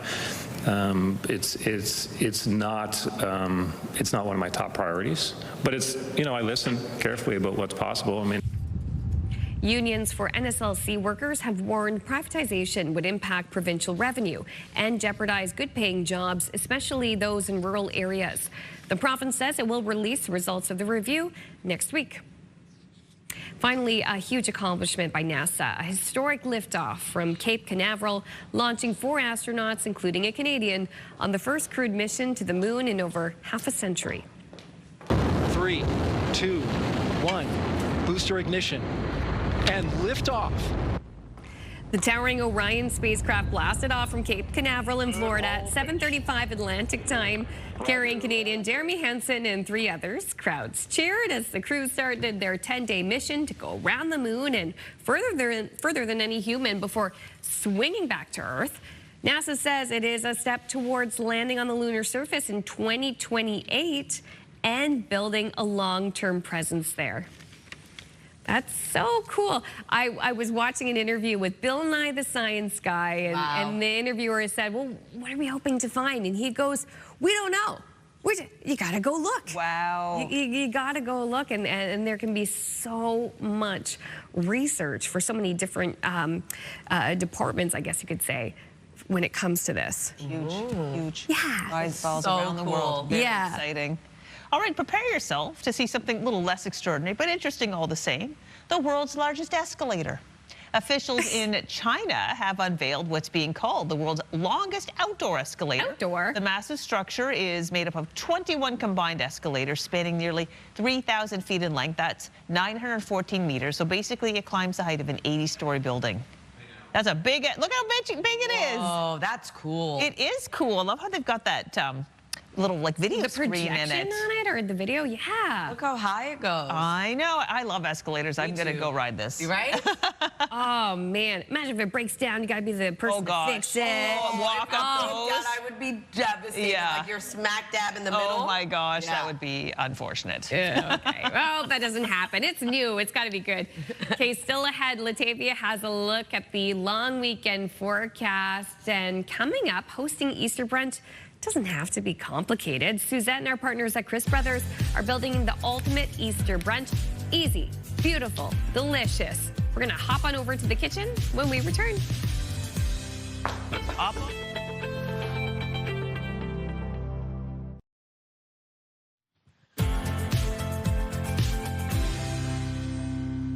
morning, Atlantic, Canada, and happy Thursday. The time now is 7:43. We're taking a live look at Lunenburg. -1 starting off your day. We are expecting mainly cloudy skies sticking around throughout your day today. It is cooler for parts of Atlantic Canada early on. Temperatures will rise, but we're still looking at below seasonal daytime highs for much of the region. And we are going to see pretty calm weather in the forecast today. -3 degrees starting off your day in Fredericton as well as into Halifax. -4 in both Sydney and Charlottetown. -34 degrees in Labrador City and -7 into St. John's, Newfoundland. A special weather statement currently in effect for parts of all 3 maritime provinces. We have a weather front moving in. It's going to be bringing snow, ice pellets, and freezing rain back around. And in Friday's forecast, we also have some snow moving in for southern Newfoundland and the Avalon Peninsula Friday until Saturday, looking at around 10 to 20 centimeters of snow accumulation. Wind gusts will range from 40 to 60. We also have a snowfall warning in effect for northern New Brunswick. This is for Friday morning until the afternoon, looking at around 20 to 30 centimeters of snow. So for today, we do have a low chance of flurries and/or showers for the Tri-County area of Nova Scotia. A bit of flurry activity expected for parts of the Maritime region. That will clear out if we do see any, leaving lots of sunshine into the afternoon right across Atlantic Canada. So into the afternoon for our daytime highs, as I mentioned, below seasonal today for the most part. So it's going to be a cooler day ahead. Pretty light wind, though, across the Maritime region. And then into tonight, the overnight hours, just a few clouds will return. Then increasing cloudiness as we near midnight. We have snow moving in first, starting off later tonight into Friday's forecast, with this low pressure system making its way for all 3 maritime provinces, bringing an icy mixture back around. For today, clouds continue to clear out for New Brunswick, leaving lots of sunshine into the afternoon. Daytime highs between 2 to 6 degrees. Snow arrives into the evening. Light wind out of the east, 20 kilometers per hour. For Prince Edward Island, highs between -1 to +1. A few flurries early on, clearing out, leaving mainly sunny skies. And then for Cape Breton, eastern Nova Scotia, pretty much the same. A few flurries early on, sunshine into the afternoon. Highs will range from -1 to 4 degrees, being the warmest into Truro. For the rest of Nova Scotia, we do have a bit of mixed precipitation early on, a chance of showers and/or flurries, around a 30% chance of it happening. That will clear out, mainly cloudy skies today, highs between 2 to 5 degrees. For Labrador City, -8 degrees today with mainly sunny skies throughout your day. -3 for St. John's, Newfoundland. A few flurries clearing out, leaving sunshine into the afternoon. Here's a look at that system that will make its way over. Snow mixed with ice pellets, freezing rain and rain across all 3 maritime provinces. Snow will start to make its way over to Newfoundland, and we are going to see this system start to slowly break down early Saturday morning, really clearing out into later Saturday morning, leaving cloudier skies, but still holding on to a bit of mixed precipitation for parts of Cape Breton Island, eastern Nova Scotia, and still seeing that snow across much of Newfoundland, Crystal.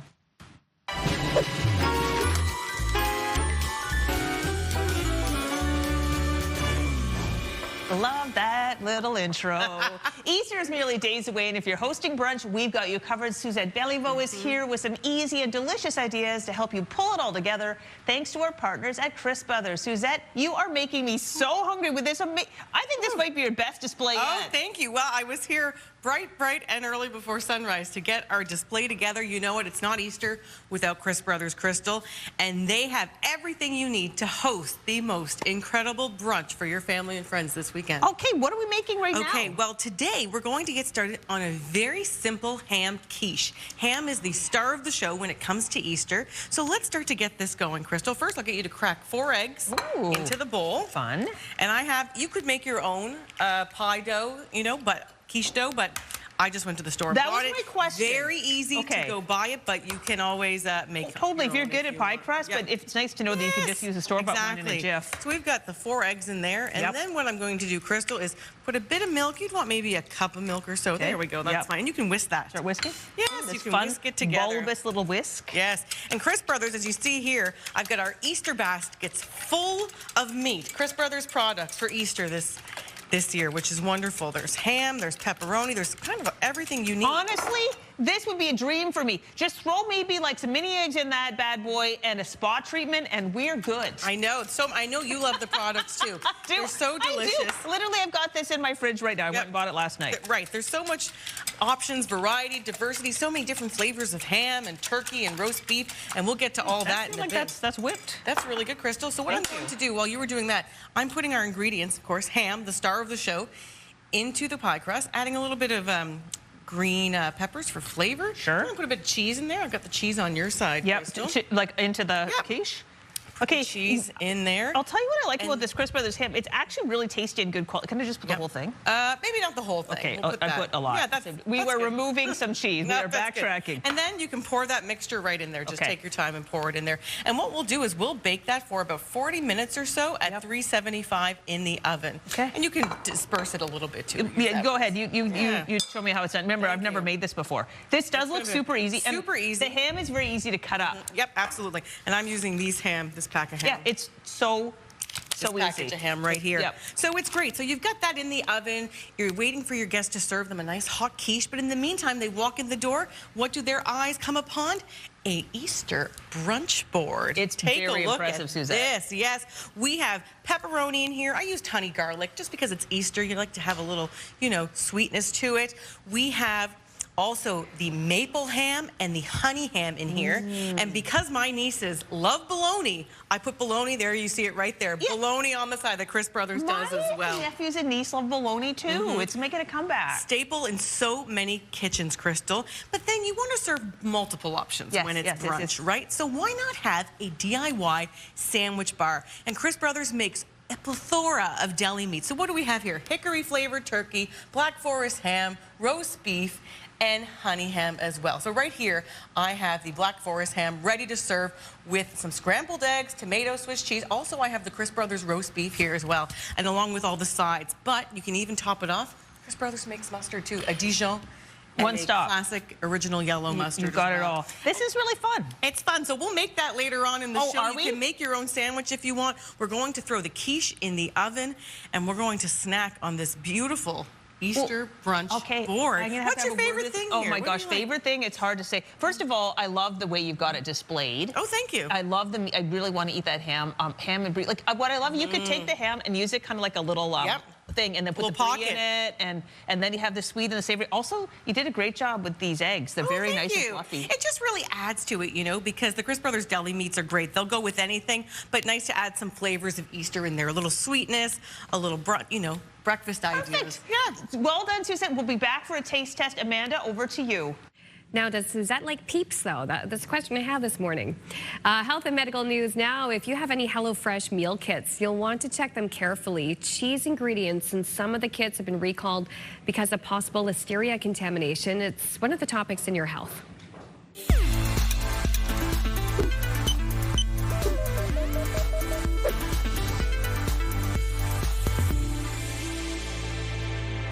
The study, focusing on the U.S., suggests that without climate action and by the year 2100, 1 in 3 Americans could be breathing summer air considered unhealthy for sensitive groups. That would be a 7-fold increase compared to the turn of this century. The study suggests young children, the elderly, and other sensitive groups could be alerted to stay inside, on average, every other summer day. A new poll says most Canadians support banning social media for anyone under the age of 16. An Angus Reid survey says 3/4 of more than 4,000 respondents are in favor of a ban like the one in Australia, where youth under 16 are prevented from setting up accounts on TikTok, Facebook, Instagram, YouTube, Snapchat, and Threads. Almost all of the respondents say they are concerned about the impacts of social media, with 94% worried about negative mental health impacts. Addiction, excessive screen time, misinformation, online predators, and cyberbullying are also among the top concerns noted by respondents. The survey also comes on the heels of a ruling in California last week, ordering Meta and YouTube to pay millions in damages to a 20-year-old woman after a jury decided the platforms were designed to be addictive. Finally, if you struggle to truly relax on vacation, you're not alone. New data from Talker Research shows more than half of respondents say they don't know how to do nothing while traveling. Nearly half of the 2,000 adults surveyed reported feeling stressed or even guilty when they try to relax. Experts say simple activities like getting fresh air, taking in scenic views, or listening to calming music can help clear the mind. The study also found doing nothing can have real benefits. 84% of respondents said they felt satisfied after a relaxing trip.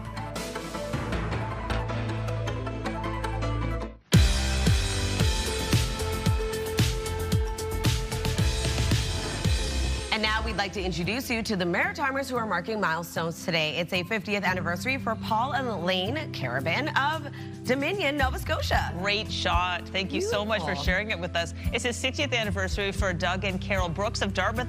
Wow, Carol, I love your wedding day look. What a handsome couple. Happy anniversary. And it's also a 60th anniversary for Leo and Juanita Gaudette of Tracy, New Brunswick. Then and now, wow, congratulations, you two. Great photos. And now to the Maritimers who are marking milestones tomorrow. It's a 50th anniversary for Fred and Rita Fraser of West River Station, Nova Scotia. Oh my gosh, I love the hood, Rita. Wonderful look. And the tux. Happy anniversary. And it's also a 50th anniversary for Barbara and Charles Outhouse of Yarmouth. Oh, wonderful then and now. Beautiful looks both days. Happy anniversary. And to see your milestone again or to find out how to submit one, visit our website by scanning the QR code on your screen. And a reminder, milestones must be received 2 weeks in advance. All right, a baby kangaroo took it upon himself to take off and chase after his dreams in the wild of Wisconsin. Yep, ABC's Danny New has a story of a roo on the run. Okay, he's running deeper. You are watching thermal drone footage of a runaway baby kangaroo named Chesney, who is thankfully now okay. Somebody wants to be in the shot right there. Oh my gosh. Debbie Marland here runs a petting zoo in Necedah, Wisconsin called Sunshine Farm. Here comes pride in the backstretch. Where she has 2 kangaroos named Kenny and Chesney if her Kenny Chesney t-shirt didn't give it away. However, Chesney got away last Wednesday after Debbie says 2 hunting dogs came onto her property and charged the enclosure. All of a sudden, I was in the barn and I heard screaming, Stacy screaming, saying, "There's a kangaroo out." To protect himself, Chesney apparently scaled an 8-foot fence and then hopped down the road alone. You're my family, and I need to find Chesney in the worst way. What followed was a desperate 4-day search for Chesney in the forests of rural Wisconsin, with temperatures at night falling into the teens. Yep, he's going behind this shed. During that time, Debbie hired 3 different drone operators and says she walked 35,000 steps each day. With her team of volunteers, there were multiple encounters where Chesney hopped away. However, on Saturday morning, parked at his last seen location, We were about to get in our cars, and all of a sudden, Stacy said real quietly, "Hey, he's at your car." Oh my God, oh my God, oh my God. That's when her friend Stacy, who helps out at Sunshine Farm, was able to finally rescue Chesney.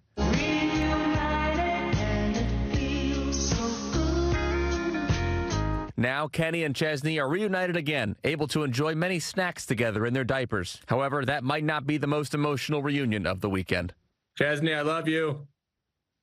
I love you. He loves Mom. Oh, he does. By the way, earlier Saturday morning, before they rescued Chesney, Debbie brought out all of his favorite snacks, favorite toys, and was even blasting Kenny Chesney music in the forest to make him more comfortable. Must have worked a little bit. In New York, for ABC News, I'm Danny New. Glad he's home safe. All right, taking a look at our 3-day forecast, the high of 4 degrees today. Lots of sunshine as clouds clear out for New Brunswick. Snow arrives into the evening. We do have an icy mixture on Good Friday, a high of 4 yet again. Evening snow. A mix of sun and cloud for Saturday with a high of 5. Isolated flurries return to the northern region. For Nova Scotia, 3 degrees today. A low chance of showers and or flurries early on. Clearing out, seeing sunshine for parts of the province, mainly cloudy skies for others. Good Friday, we're looking at a high of 2 degrees. Ice pellets, rain and snow. And rain or snow continues in the forecast for Saturday with a high of 3. Prince Edward Island, 2 degrees today. Isolated flurries clear, leaving sunshine into the afternoon. On Good Friday, a -1. Snow, ice pellets, transition over to freezing rain and rain into the evening. 1 degree on Saturday, rain and or snow.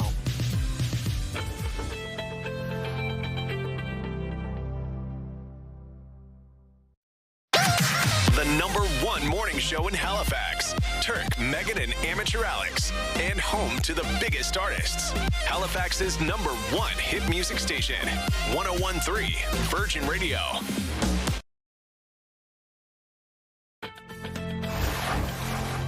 It's the 2nd of April.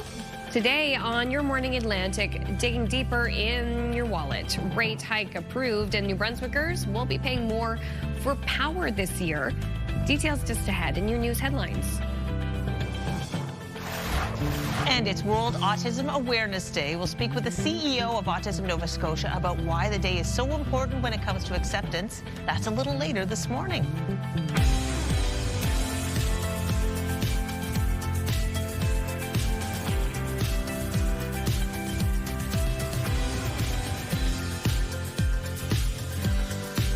good morning. If you're watching within Atlantic Canada or even outside of the region, we're so happy that you could join us on this Thursday. If you're just tuning in right now, also a reminder, we don't have a show tomorrow. We're going to be off for the holiday, but we will return bright and early Monday at 6 a.m.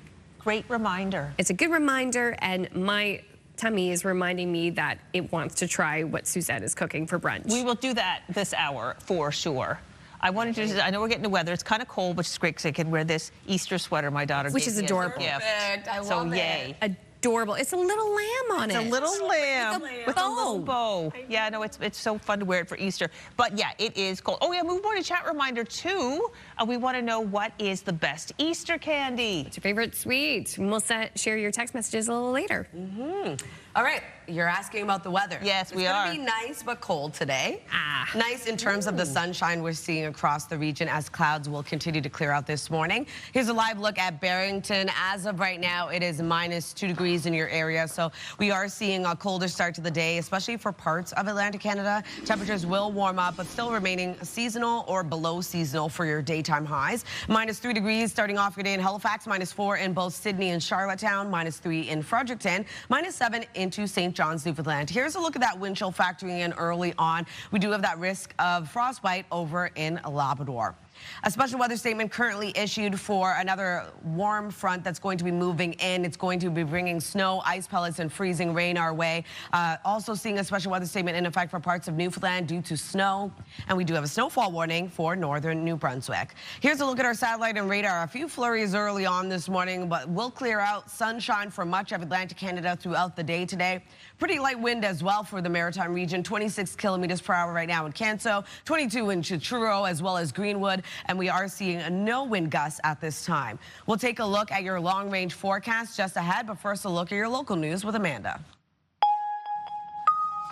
Thank you, Latavia. An inmate serving a life sentence in New Brunswick has died. Correctional Service Canada said 70-year-old Melvin Glenn Stanton died in Dorchester Tuesday. He'd been serving his sentence since March 16, 1971, but in 1988 escaped a correction center in Toronto and murdered 25-year-old Tema Conter, who was born and raised in Halifax. The Tema Foundation was established in her memory. That organization supports mental health and provides resources for workplaces, especially for first responders and frontline workers. In northern New Brunswick, Miramichi's Centennial Bridge will begin its 8-month closure on Monday.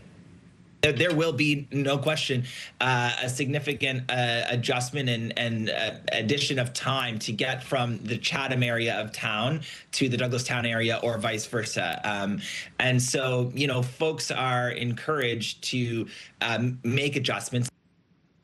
Speaking on this show in our 7 o'clock hour, Mayor Adam Lorden says the city is adjusting public transit and emergency services for the upcoming bridge closure. The city is also asking people to travel during off-peak hours or work from home if they can, which the Federal Pay Center, a big employer in the area, has chosen to do. The 59-year-old Centennial Bridge will be closed for 8 months, starting Monday, April 6th at 7 a.m. It is the first of 2 closures over the next 2 years that will see the replacement of the bridge deck. The work is being completed by the provincial government. And in Halifax, the McDonald Bridge will be closed for a portion of the long weekend. The McDonald Bridge will close overnight, beginning Saturday, April 4th at 8 p.m., and it won't reopen until the next morning, Sunday, April 5th at 5:30 a.m. Halifax Harbour Bridges says this is for work for the second phase of Project Lifespan. Meantime, the McDonald will remain open for cyclists and pedestrians, and the McKay Bridge will also remain open. New Brunswickers will be paying more for electricity this year. NB Power's request to once again hike its rates has been approved by the province's Energy and Utilities Board. NB Power says the 4.75% rate increase for 2026-27 will add nearly $11 a month for the average residential customer. The board admits it's not a decision made lightly, but there isn't much choice in the matter. Raising rates is always our last resort. The increases in our rate ask were related to grid infrastructure security and safety and long-term reliability of our grid. The board, in its decision, acknowledged that energy poverty is worsening, that the impacts are disproportionate, but there's still no comprehensive response to affordability. NB Power says the rate increase is needed to address growing debt and aging infrastructure within the Crown Corporation. Nova Scotia's first standalone transitional health centre has expanded with more beds, more help, and a bigger price tag. The centre in Bedford has added 110 beds and more staff. It's designed for people who no longer need acute care in hospital but still need assistance before going home. We want to go to hospital and be cared for when we have acute medical problems. As we transition through our care, though, and we don't need that acute level of care anymore, we need to be in an environment where we can have a restorative environment. Officials say once everything's up and running, it should free up 60,000 hospital bed days a year for those who need them. Finally, we have an update to share on Holly Noss of Holly's Creations. You are the dancing queen. That's how she pumps herself up before she works. Her job with Autism Nova Scotia was impacted by provincial funding cuts. While the province ended up reversing those cuts, the status of her job was still up in the air. As it turns out, the day Holly was to be laid off by Autism Nova Scotia, she was offered a new position with the organization.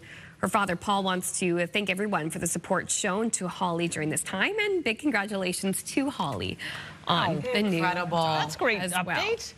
I Good know. news today. Thank you for that, Amanda. Happy news, happy update. And exciting news for lacrosse fans because the Halifax Thunderbirds are back in the nest this weekend. The Scotiabank Centre will turn into an East Coast kitchen party Saturday night as the Thunderbirds take on the Rochester Nighthawks at 7 p.m.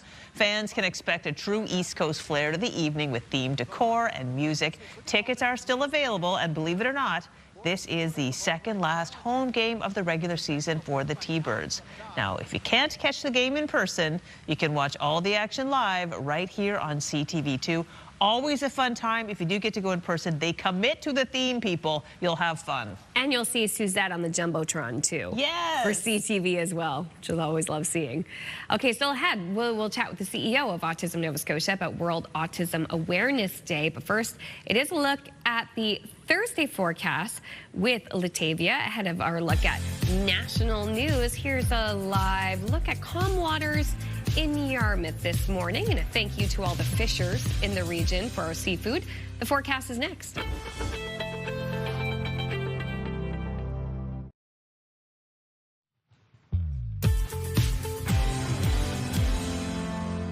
Happy Thursday, Atlantic Canada. The time now is 8:12. We're taking a live look at Peggy's Cove, -2 degrees starting off your day with light wind and a very cloudy start at that. We are going to see mainly cloudy skies sticking around throughout your day today in your area. A bit cooler for other parts of Atlantic Canada starting off today. -32 degrees over in Labrador City, a -6 into St. John's, Newfoundland. Into the Maritime region, it is -3 degrees in Fredericton as well as into Halifax, -4 in both Sydney and Charlottetown. We do have a special weather statement currently in effect for parts of all three maritime provinces as we expect a weather front to move in, giving us snow, ice pellets, and freezing rain. We also have a special weather statement in effect for the southern region of Newfoundland, the Avalon Peninsula, looking at snow at around 10 to 20 centimeters. Wind gusts will range from 40 to 60. For our snowfall warning, currently issued for northern New Brunswick for Friday morning until the afternoon, expecting around 20 to 30 centimeters. Over to our forecast timeline. We do have a few flurries expected early this morning for parts of Newfoundland already beginning to clear out. A low chance of flurries and or showers for parts of the Maritime region. That will clear out as well as that cloud coverage, leaving lots of sunshine for much of Atlantic Canada.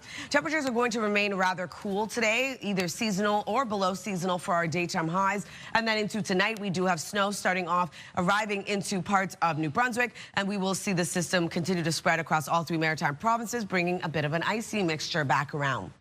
For today's forecast, though, clouds continue to clear out of New Brunswick, leaving lots of sunshine throughout your day today. Daytime highs will range from 2 to 6 degrees, and snow arrives into the late evening. Pretty light wind out of the east, 20 kilometers per hour. Prince Edward Island looking at highs between -1 to +1. A few flurries early on, clearing out, leaving sunshine across the province. And then for Cape Breton, eastern Nova Scotia, pretty much the same. A few flurries starting off your day, sunshine into the afternoon. Daytime highs between -1 to 4 degrees, being the warmest into Truro. For the rest of Nova Scotia, Looking at a few flurries and or showers for the Tri-County area, clearing, leaving mainly cloudy skies. Daytime highs between 2 to 5 degrees. For Labrador City today, lots of sunshine with a high of -8, -3 degrees for St. John's, Newfoundland. A few flurries starting off your day, sunshine into the afternoon. Here's a look at that forecast for Good Friday. We are going to see snow mixed with ice pellets, freezing rain and or rain moving in across all 3 maritime provinces. As we head towards Friday night into Saturday morning, we are going to start to see the system slowly break down out of the maritime region. Still holding on to a bit of mixed precipitation, though, for parts of Cape Breton Island, eastern Nova Scotia, Prince Edward Island, and for Newfoundland, looking at that snow, at times heavy expected. So that's a look at your weather forecast. Going to throw things over to Amanda. Thanks, Latavia. Now to NASA's historic mission to the moon. The Artemis crew is in orbit and things are going well, but it hasn't all been smooth sailing. Here is ABC's Sophie Flay. 3, 2, 1, booster ignition, and liftoff. The Artemis 2 mission now underway, with astronauts set to travel deeper into space than ever before. So after a brief 54-year intermission, NASA is back in the business of sending astronauts to the moon. The Orion spacecraft lifting off, powered by a 322-foot-tall, 6 million-pound rocket. NASA resolved a brief communications issue shortly after liftoff and says the 4-person crew is safe, secure, and in great spirits. They're currently in orbit, 46,000 miles from Earth, where they will stay for about a day, testing Orion's systems. If everything checks out, they'll begin their journey to the moon. The crew will then conduct a lunar flyby before slingshotting back with an eventual ocean splashdown here at home. It's the first time Americans have traveled to the moon since 1972. Crowds gathered near Kennedy Space Center to witness history. Here we are, going back. Yeah. After all these years. It's just such an experience to be able to see one of those go off and just to feel that power. Watch parties were held across the country, this one in Pennsylvania. We are going to celebrate a new milestone for everybody, not only for USA, for the whole planet, for the whole humanity. Even astronauts on the International Space Station tuned in. Godspeed, Artemis 2! Before launch, in a nod to tradition and a bit of superstition, the astronauts played cards until everyone lost a hand, leaving the bad luck behind. And just like the Apollo astronauts some 50 years ago, they walked out through those same famous doors. Thank you all for being out here. It's a great day for us. The crew will spend 10 days in space, where doctors say their bodies will face several challenges.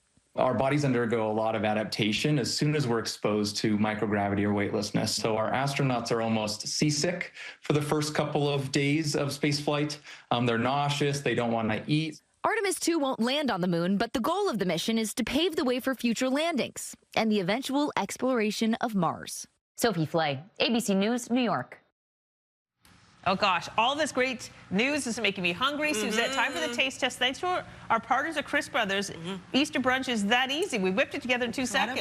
Easter brunch is served, absolutely. And with the magic of TV, our quiche is now done, which is great. But yes, it would take about 40 minutes or so in your oven, depending on your oven, at 375. But I had one made last night that I heated up. We appreciate that. Oh, yeah. So let me dish out. Who wants the first piece?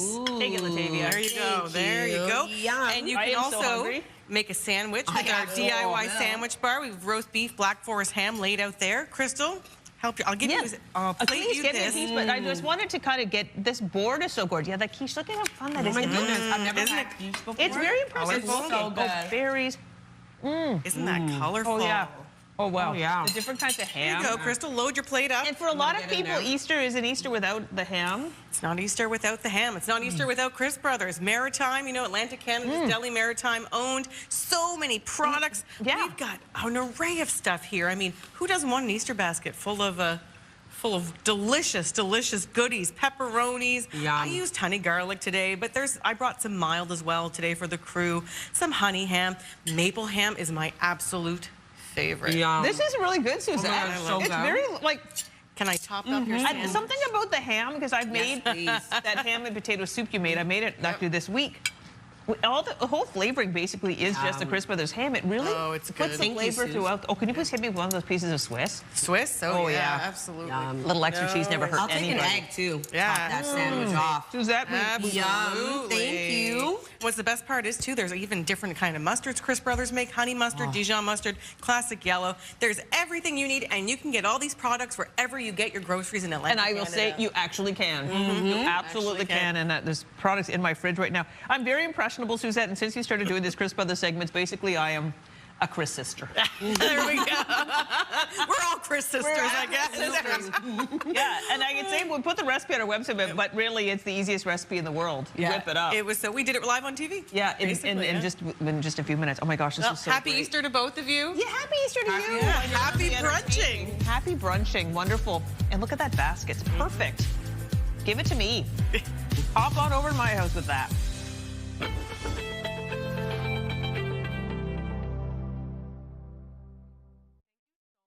Move Mornings with Aaron and Peter. Weekday mornings on Move 100. The most fun in the morning. And home of the $1,000 minute. Only on Move 100 Halifax.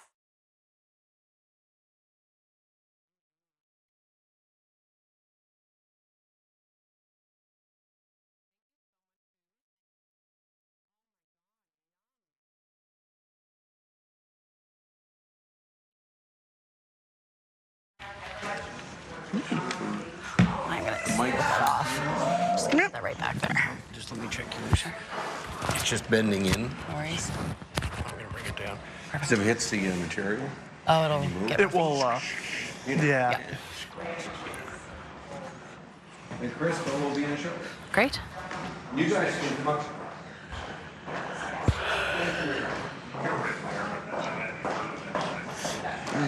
Good morning. Hi. Hello. So Amanda and Owen? Yes. Okay, amazing. I love your sweater. Thank you. Actually, I'm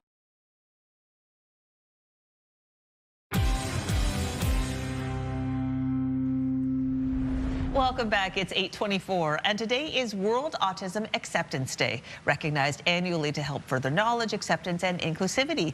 Autism Nova Scotia is a not-for-profit organization that works to support, educate, and promote neuro-inclusive environments. And here to tell us more, we welcome Amanda Alexander, CEO of Autism Nova Scotia, and Owen Poirier, who's here to share his lived experience. Good morning to you both. Good morning. Crystal. So let's talk about the goal of Autism Acceptance Day. Yeah, so today is World Autism Acceptance Day, and this is Autism Acceptance Month. And the purpose of this month is to really celebrate autistic individuals, amplify their voices and lived experience, and those of their circles of support. It's also a time for autistic individuals to really demonstrate their resiliency, their courage, and it's an opportunity for community members to take action in a meaningful way right across the province. Perfect. Well, we've got Owen here today. Owen, thank I you. understand that you're entering a new chapter of your life. Tell us about your schooling and what's happening now. What's happening right now is I am starting my internship program. I am working with Armor Transport here in Dartmouth, and hopefully we can see where things go from there, and we'll find out where I take my next chapter in my life. Yeah, you just graduated. Yes, now the I did. internship starting. This is an exciting time, stressful for anybody. Oh, yeah.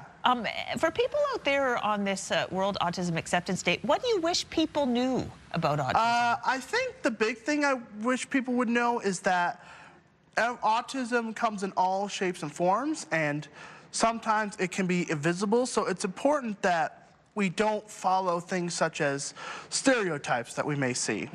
Yeah, for sure. So, Amanda, I would like you to expand on that. What is an important message for people out there today about acceptance? Yeah, so something we say a lot at Autism Nova Scotia is if you've met one autistic person, you've met one autistic person. Owen is an individual with his own hopes and dreams and is following his own path. So just like Owen said, it's really important to meet autistic individuals where they're at, not make assumptions, and to really come at that with an open heart. Our goal at Autism Nova Scotia is to, again, amplify those voices of autistic individuals and allow them to take the stage, just like my friend Owen is here today. Yes. All right, we actually have a graphic of you receiving your diploma, Yes, Owen. that Oh is my me. gosh. How did you feel on that day? Very good. It was, the weather definitely wasn't the best. I had a lot of wind in my face, all that kind of stuff, but it's okay. We made it happen, and here we are now. I don't know if I'm clear on what it is you hope to do. I'm going to do a Class 1 tractor trailer, so that's a trucking industry. I've always had an interest in that since I was young, and I feel like this is a good stepping stone into the future and what I want to do with my life, and I love it. You're in the big rig right here? Yeah, that's my former job at Nova Truck Centers. I hopped in there, got on the steering wheel, get to know how to feel about the amazing world of tractor trailers. Oh my gosh, Owen, meeting you today is maybe my entry point into a dream of riding in a big truck. Whoa, we could probably make that happen. Everyone likes to be up high and see all the kind of things, all the slang, the CB, everyone loves it. Oh my gosh, yeah. Oh, can I go? Oh my gosh. You can. Whoa, Owen. This is my best day. All right. Okay, so I understand that there were some funding cuts recently. How is it important is it to have these programs to support people with autism in the workforce? Well, you know, Owen here is talking about how he has found his passion and he has aligned his career journey with his passion. And that's a really important piece because one of the important pieces of work we do at Autism Nova Scotia is help autistic adults connect to the workforce, find a job that works for them, and ideally align their passion with their purpose in their profession. The services that we offer are more than just opportunities to come out of your house. They are a lifeline for many autistic individuals. So whether it's early intervention, family support and navigation, employment supports and navigation, or helping people manage mental health challenges, Autism Nova Scotia is here for every member of this community from the one coast to the next in our province. Well, we really appreciate you coming in today this morning. Thank you so much. Good luck with your future. Absolutely. Thank you very much. And I am taking you up on that truck offer. We're going to do a story, work with your employer to make it happen. Yep. All right, it's 8:28. We're going to take a break. We have put more information about Autism Nova Scotia on our website.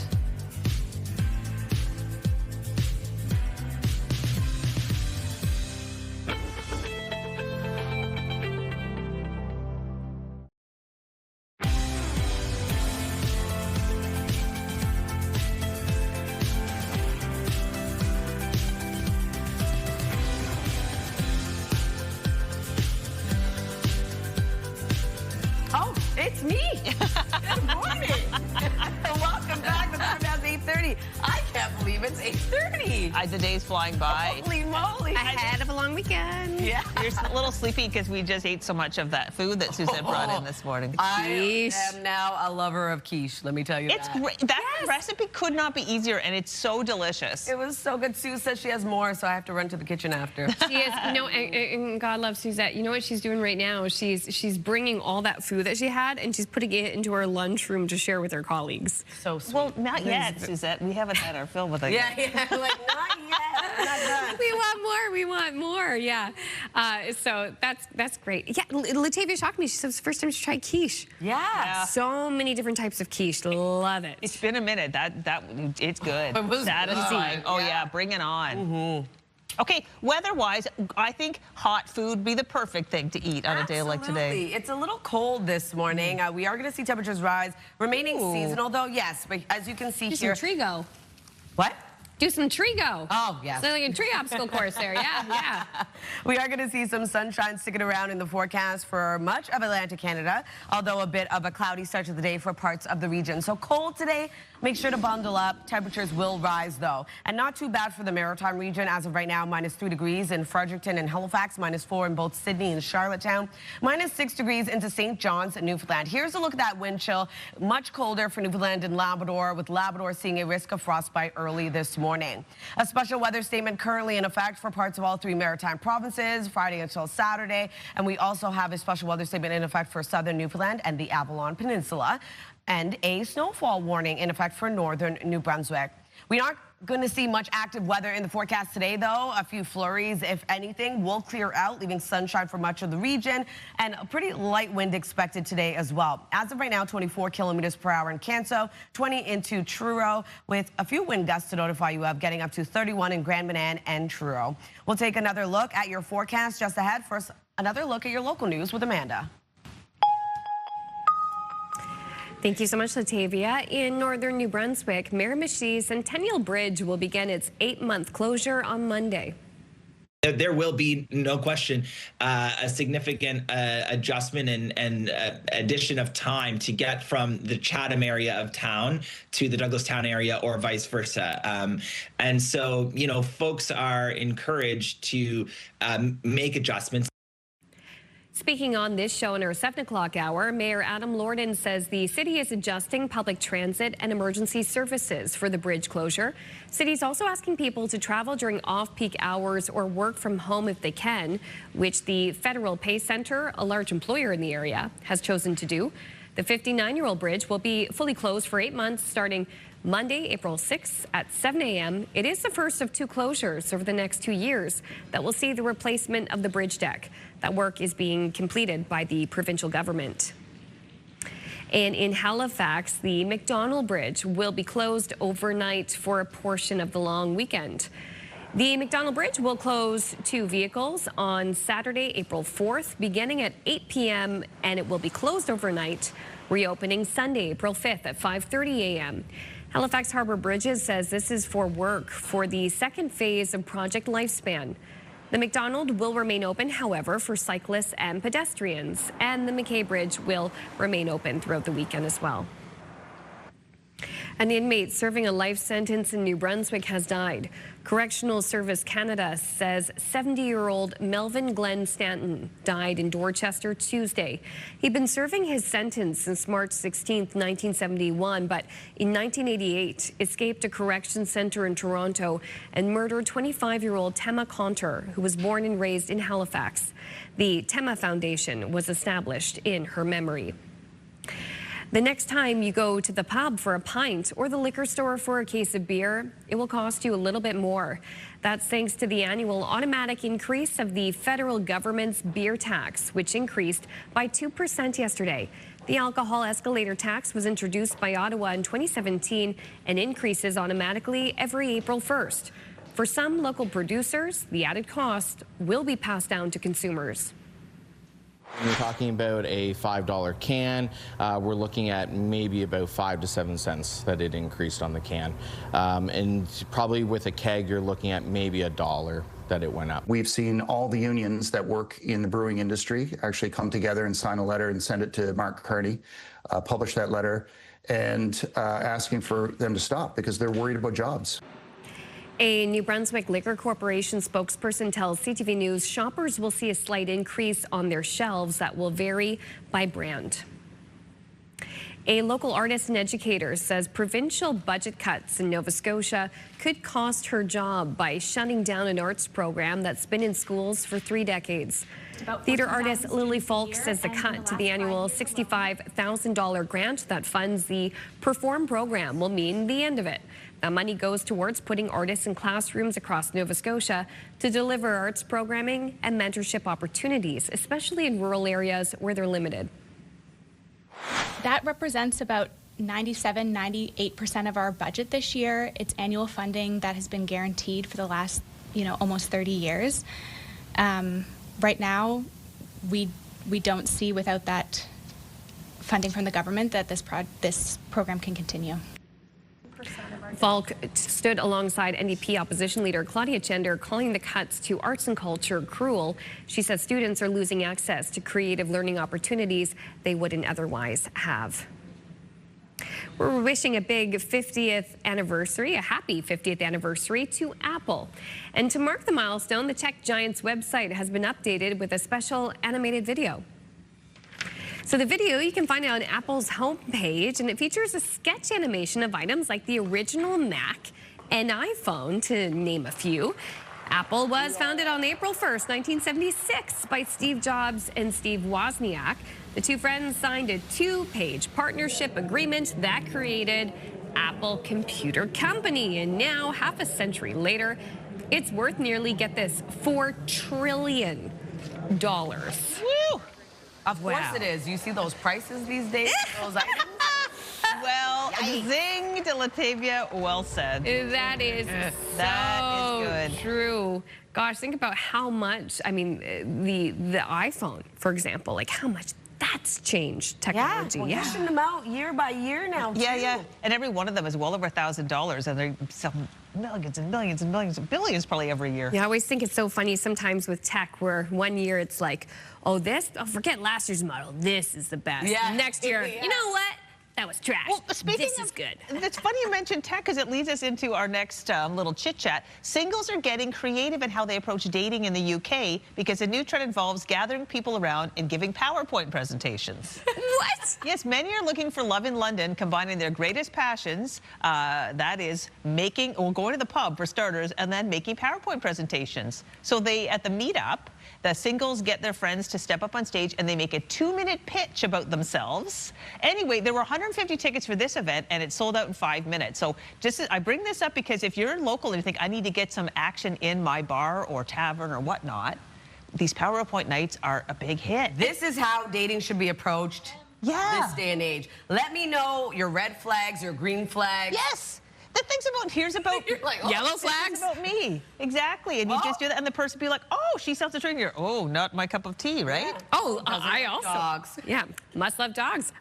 Must love musicals. Love it. Yeah, exactly. Right? So everyone in that video was beautiful. Well, yeah, that's true. I'm sure love was found. Love was found. I know we can follow up. In any case, cool idea. And that is not happening in our region, but I hope it is sometime soon. I hope so, too. All right, we're going to talk about what is taking place. So get ready for the Greater Moncton Poutine Fest. What? It's happening next week at various restaurants. They will be participating and enjoy a tasty way to support local restaurants across the city. The festival kicks off April 9th and will run until the 26th.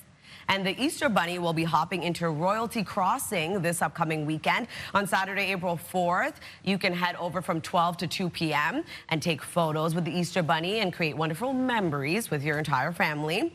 And if you're looking for a new production to see, you can check out Tilt. This is part theater, part improv comedy, and it will allow you an experience that is very immersive and interactive. Head over to the Chester Playhouse for April 4th and enjoy the hybrid theater and improv show. Tickets are available on their website. And if you have an upcoming event, please send us the details. We'd love to promote it. Your Morning Atlantic at ctv.ca. Time now is 8:40. We'll be right back right after this.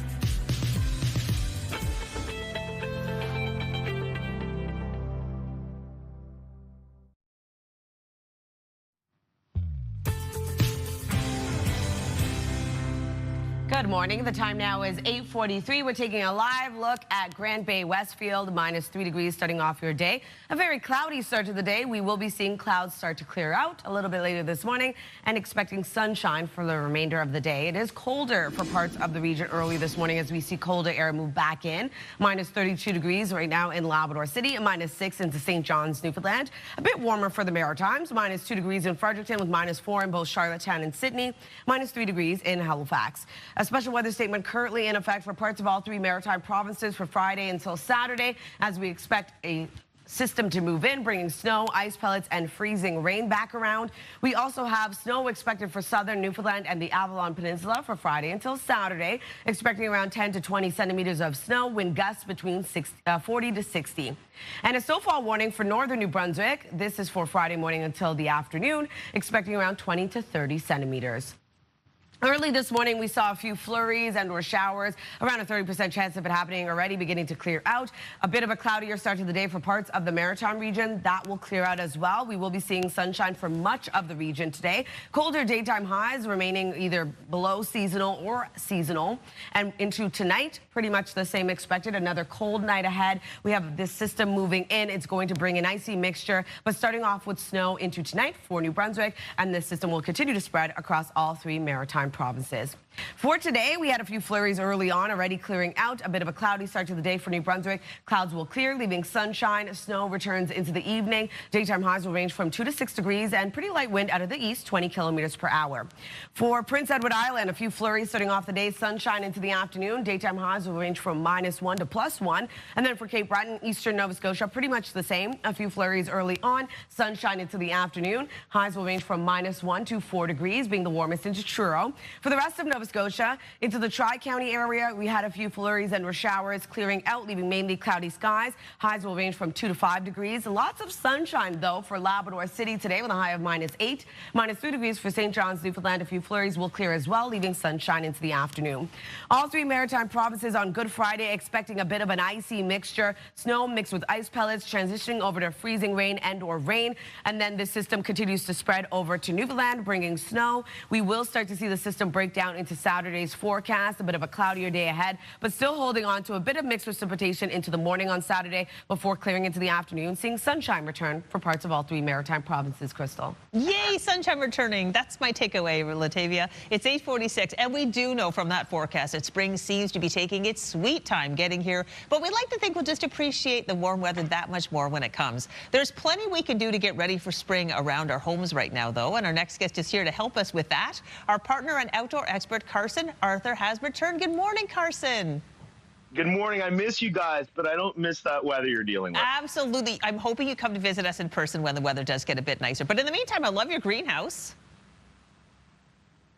Thank you. Yeah, it's nice and warm and green here, but it's funny that we're talking about weather because these extreme weather patterns are happening all across the country with wildfires, floods, droughts, even severe storms. We're seeing them everywhere. So companies like Intact are starting to gather amazing tips for homeowners so that you can actually protect your houses. Okay, tell us more about that.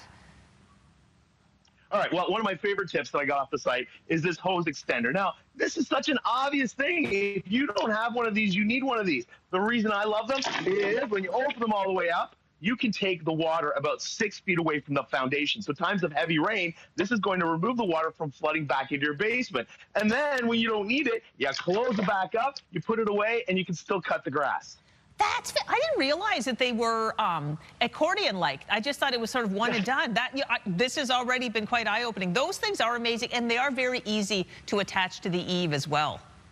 And they're fun at the same time. So, yeah, I'm a big fan. Super fun, and they come in different colors, too. I love that. Is a great tip. Okay, I understand your next tip has to do with firewood. Yeah, so I'm guilty of this one, and this surprised me. People who would use wood to burn in their homes, to heat their homes, actually often keep their wood piles right near the door. Makes sense, it's accessible. But in areas where we're having wildfires and there's floating embers, having this near your home is actually not a good thing. So in the summer, when it's a lot warmer out there, move the wood pile away from the house. It's just a simple step against prevention, but it will really protect your home in the long run. Okay, super smart. Okay, and let's talk about yard work. There's usually a lot to be done this time of year. All the gardeners, pay attention. This is the time to get rid of all the dead branches and debris. These pose a real risk. Wind, wildfires, there's lots of reasons why we want to take care of our trees, but also because they take care of us. So if you don't know if your branch is dead, just take your pruners, scrape the wood. If there's no green underneath, it's a dead branch and it's got to go. And remember, the high ones over the house, if it's unsafe for you to get to them, make sure you bring in a professional. Hire somebody who knows what they're doing. It'll go such a long way to providing safety during times of crisis. Oh, that is such a great, that is important. But your little scraping trick, just scrape off a bit of the bark, and then if there's life there, you're good. So easy, such a simple tip. Absolutely. And remember, nobody can predict what's going to happen in the future. So go check keepitintact.ca so that you can get these tips so you can get ahead of the game. I mean, our homes are where you go to protect yourself and your family. So early prevention can go such a long way to looking after what matters the most. Yeah, super. Can you give us that website one more time? We'll put it on ours, but just as a reminder. Yeah, it's keepitintact.ca. Perfect. That's simple as well. Well, Carson Arthur, these are simple tips, but they would make a big difference. Thank you so much. Miss you guys. Miss you too. See you soon. All right, it is now 8:50 on the dot. We'll take a break. We'll put that information on our website for you to check out, but we'll finish up our show in about 2 minutes' time.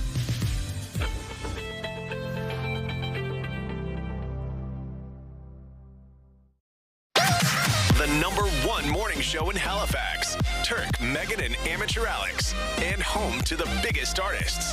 Halifax's #1 hit music station. 101.3 Virgin Radio. Hey, welcome back. It's the time we share our answers to the Move morning chats. Throughout the morning, we were asking you about your favorite Easter treats. Y'all love chocolate. We don't blame you. Jennifer from St. John says, my favorite Easter treats are Cadbury cream eggs and crispy chocolate bunnies. Happy Easter. Happy Easter. Jennifer would sit well with Aaron and Peter. I would sit well with Jennifer. I would love to eat some Cadbury eggs together. Sounds so good. Coralie says my favorite Easter candy are the chocolate-covered marshmallow eggs or bunnies. So yummy. Oh my gosh, okay, so is this Coralie? Do you want it on the stick? You know what I'm talking about? Or do you want, or in the package? I need to know, maybe both. Good point. I used to think of that for Christmas time, the Santas. Yeah. Every holiday would have their marshmallow centered item. Exactly. LJ from Middleton, the best Easter candy was Hershey's chocolate marshmallow eggs. Can't find them anymore.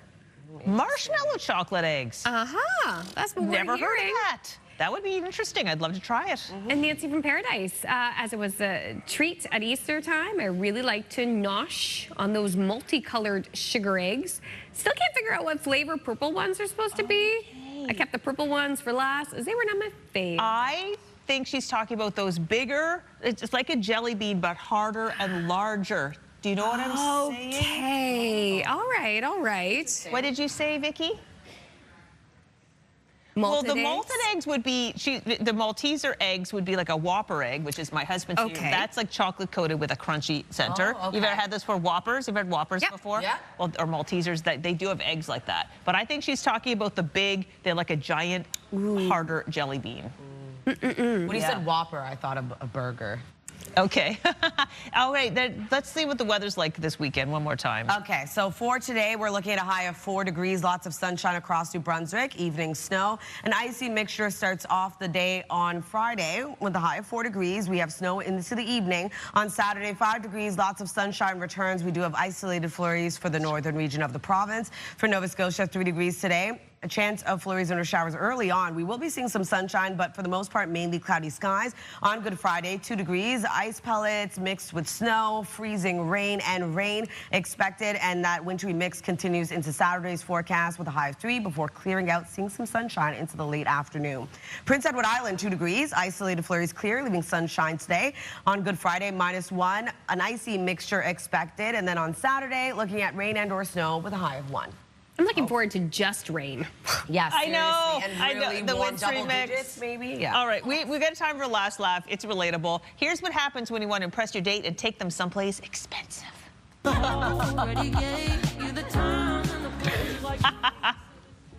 There we go. There's an expensive place, and the video is quite cute. It's like, oh, would you like some? No, don't let me fill you up. But would you like the premium? Exactly. Yeah, I'm not going to take the regular. Give me the premium. Yeah, no, that is definitely an expensive place to take your date. For sure. Okay, quick shout out to anybody who is, probably you guys are too young for this, but I remember this from my childhood. You'd go to the store, they'd actually have a person set up at a little card table. You'd buy this little egg in a box, they'd open it up, and they'd pipe your name onto it or the name of the recipient. How would that be? That actually. Yes, and there was a little whole set of you, and they were like 99 cents or something. You'd go over and they'd put Amanda. And for you, Latavia, that would be like your one shot at getting something personalized. You know, it would never happen. It wouldn't even fit on there.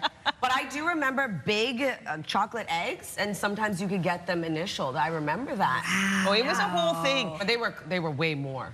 Yeah, no, well, this was just, they were inexpensive. They would kind of be in the same, you'd buy them in the same area where they'd have like those boxes of Willow Crisps and things like that. Like they were that level of like expense. But yeah, it was a good day when they had that set up at the local drugstore. Look, we gotta bring that back. The chocolate wasn't particularly good, but still it was fun. Well, exactly. We hope the Easter Bunny finds you this long weekend. We have no show tomorrow, but we're back Monday morning. Enjoy the long weekend if you have it. Happy Easter, everybody. Happy Easter.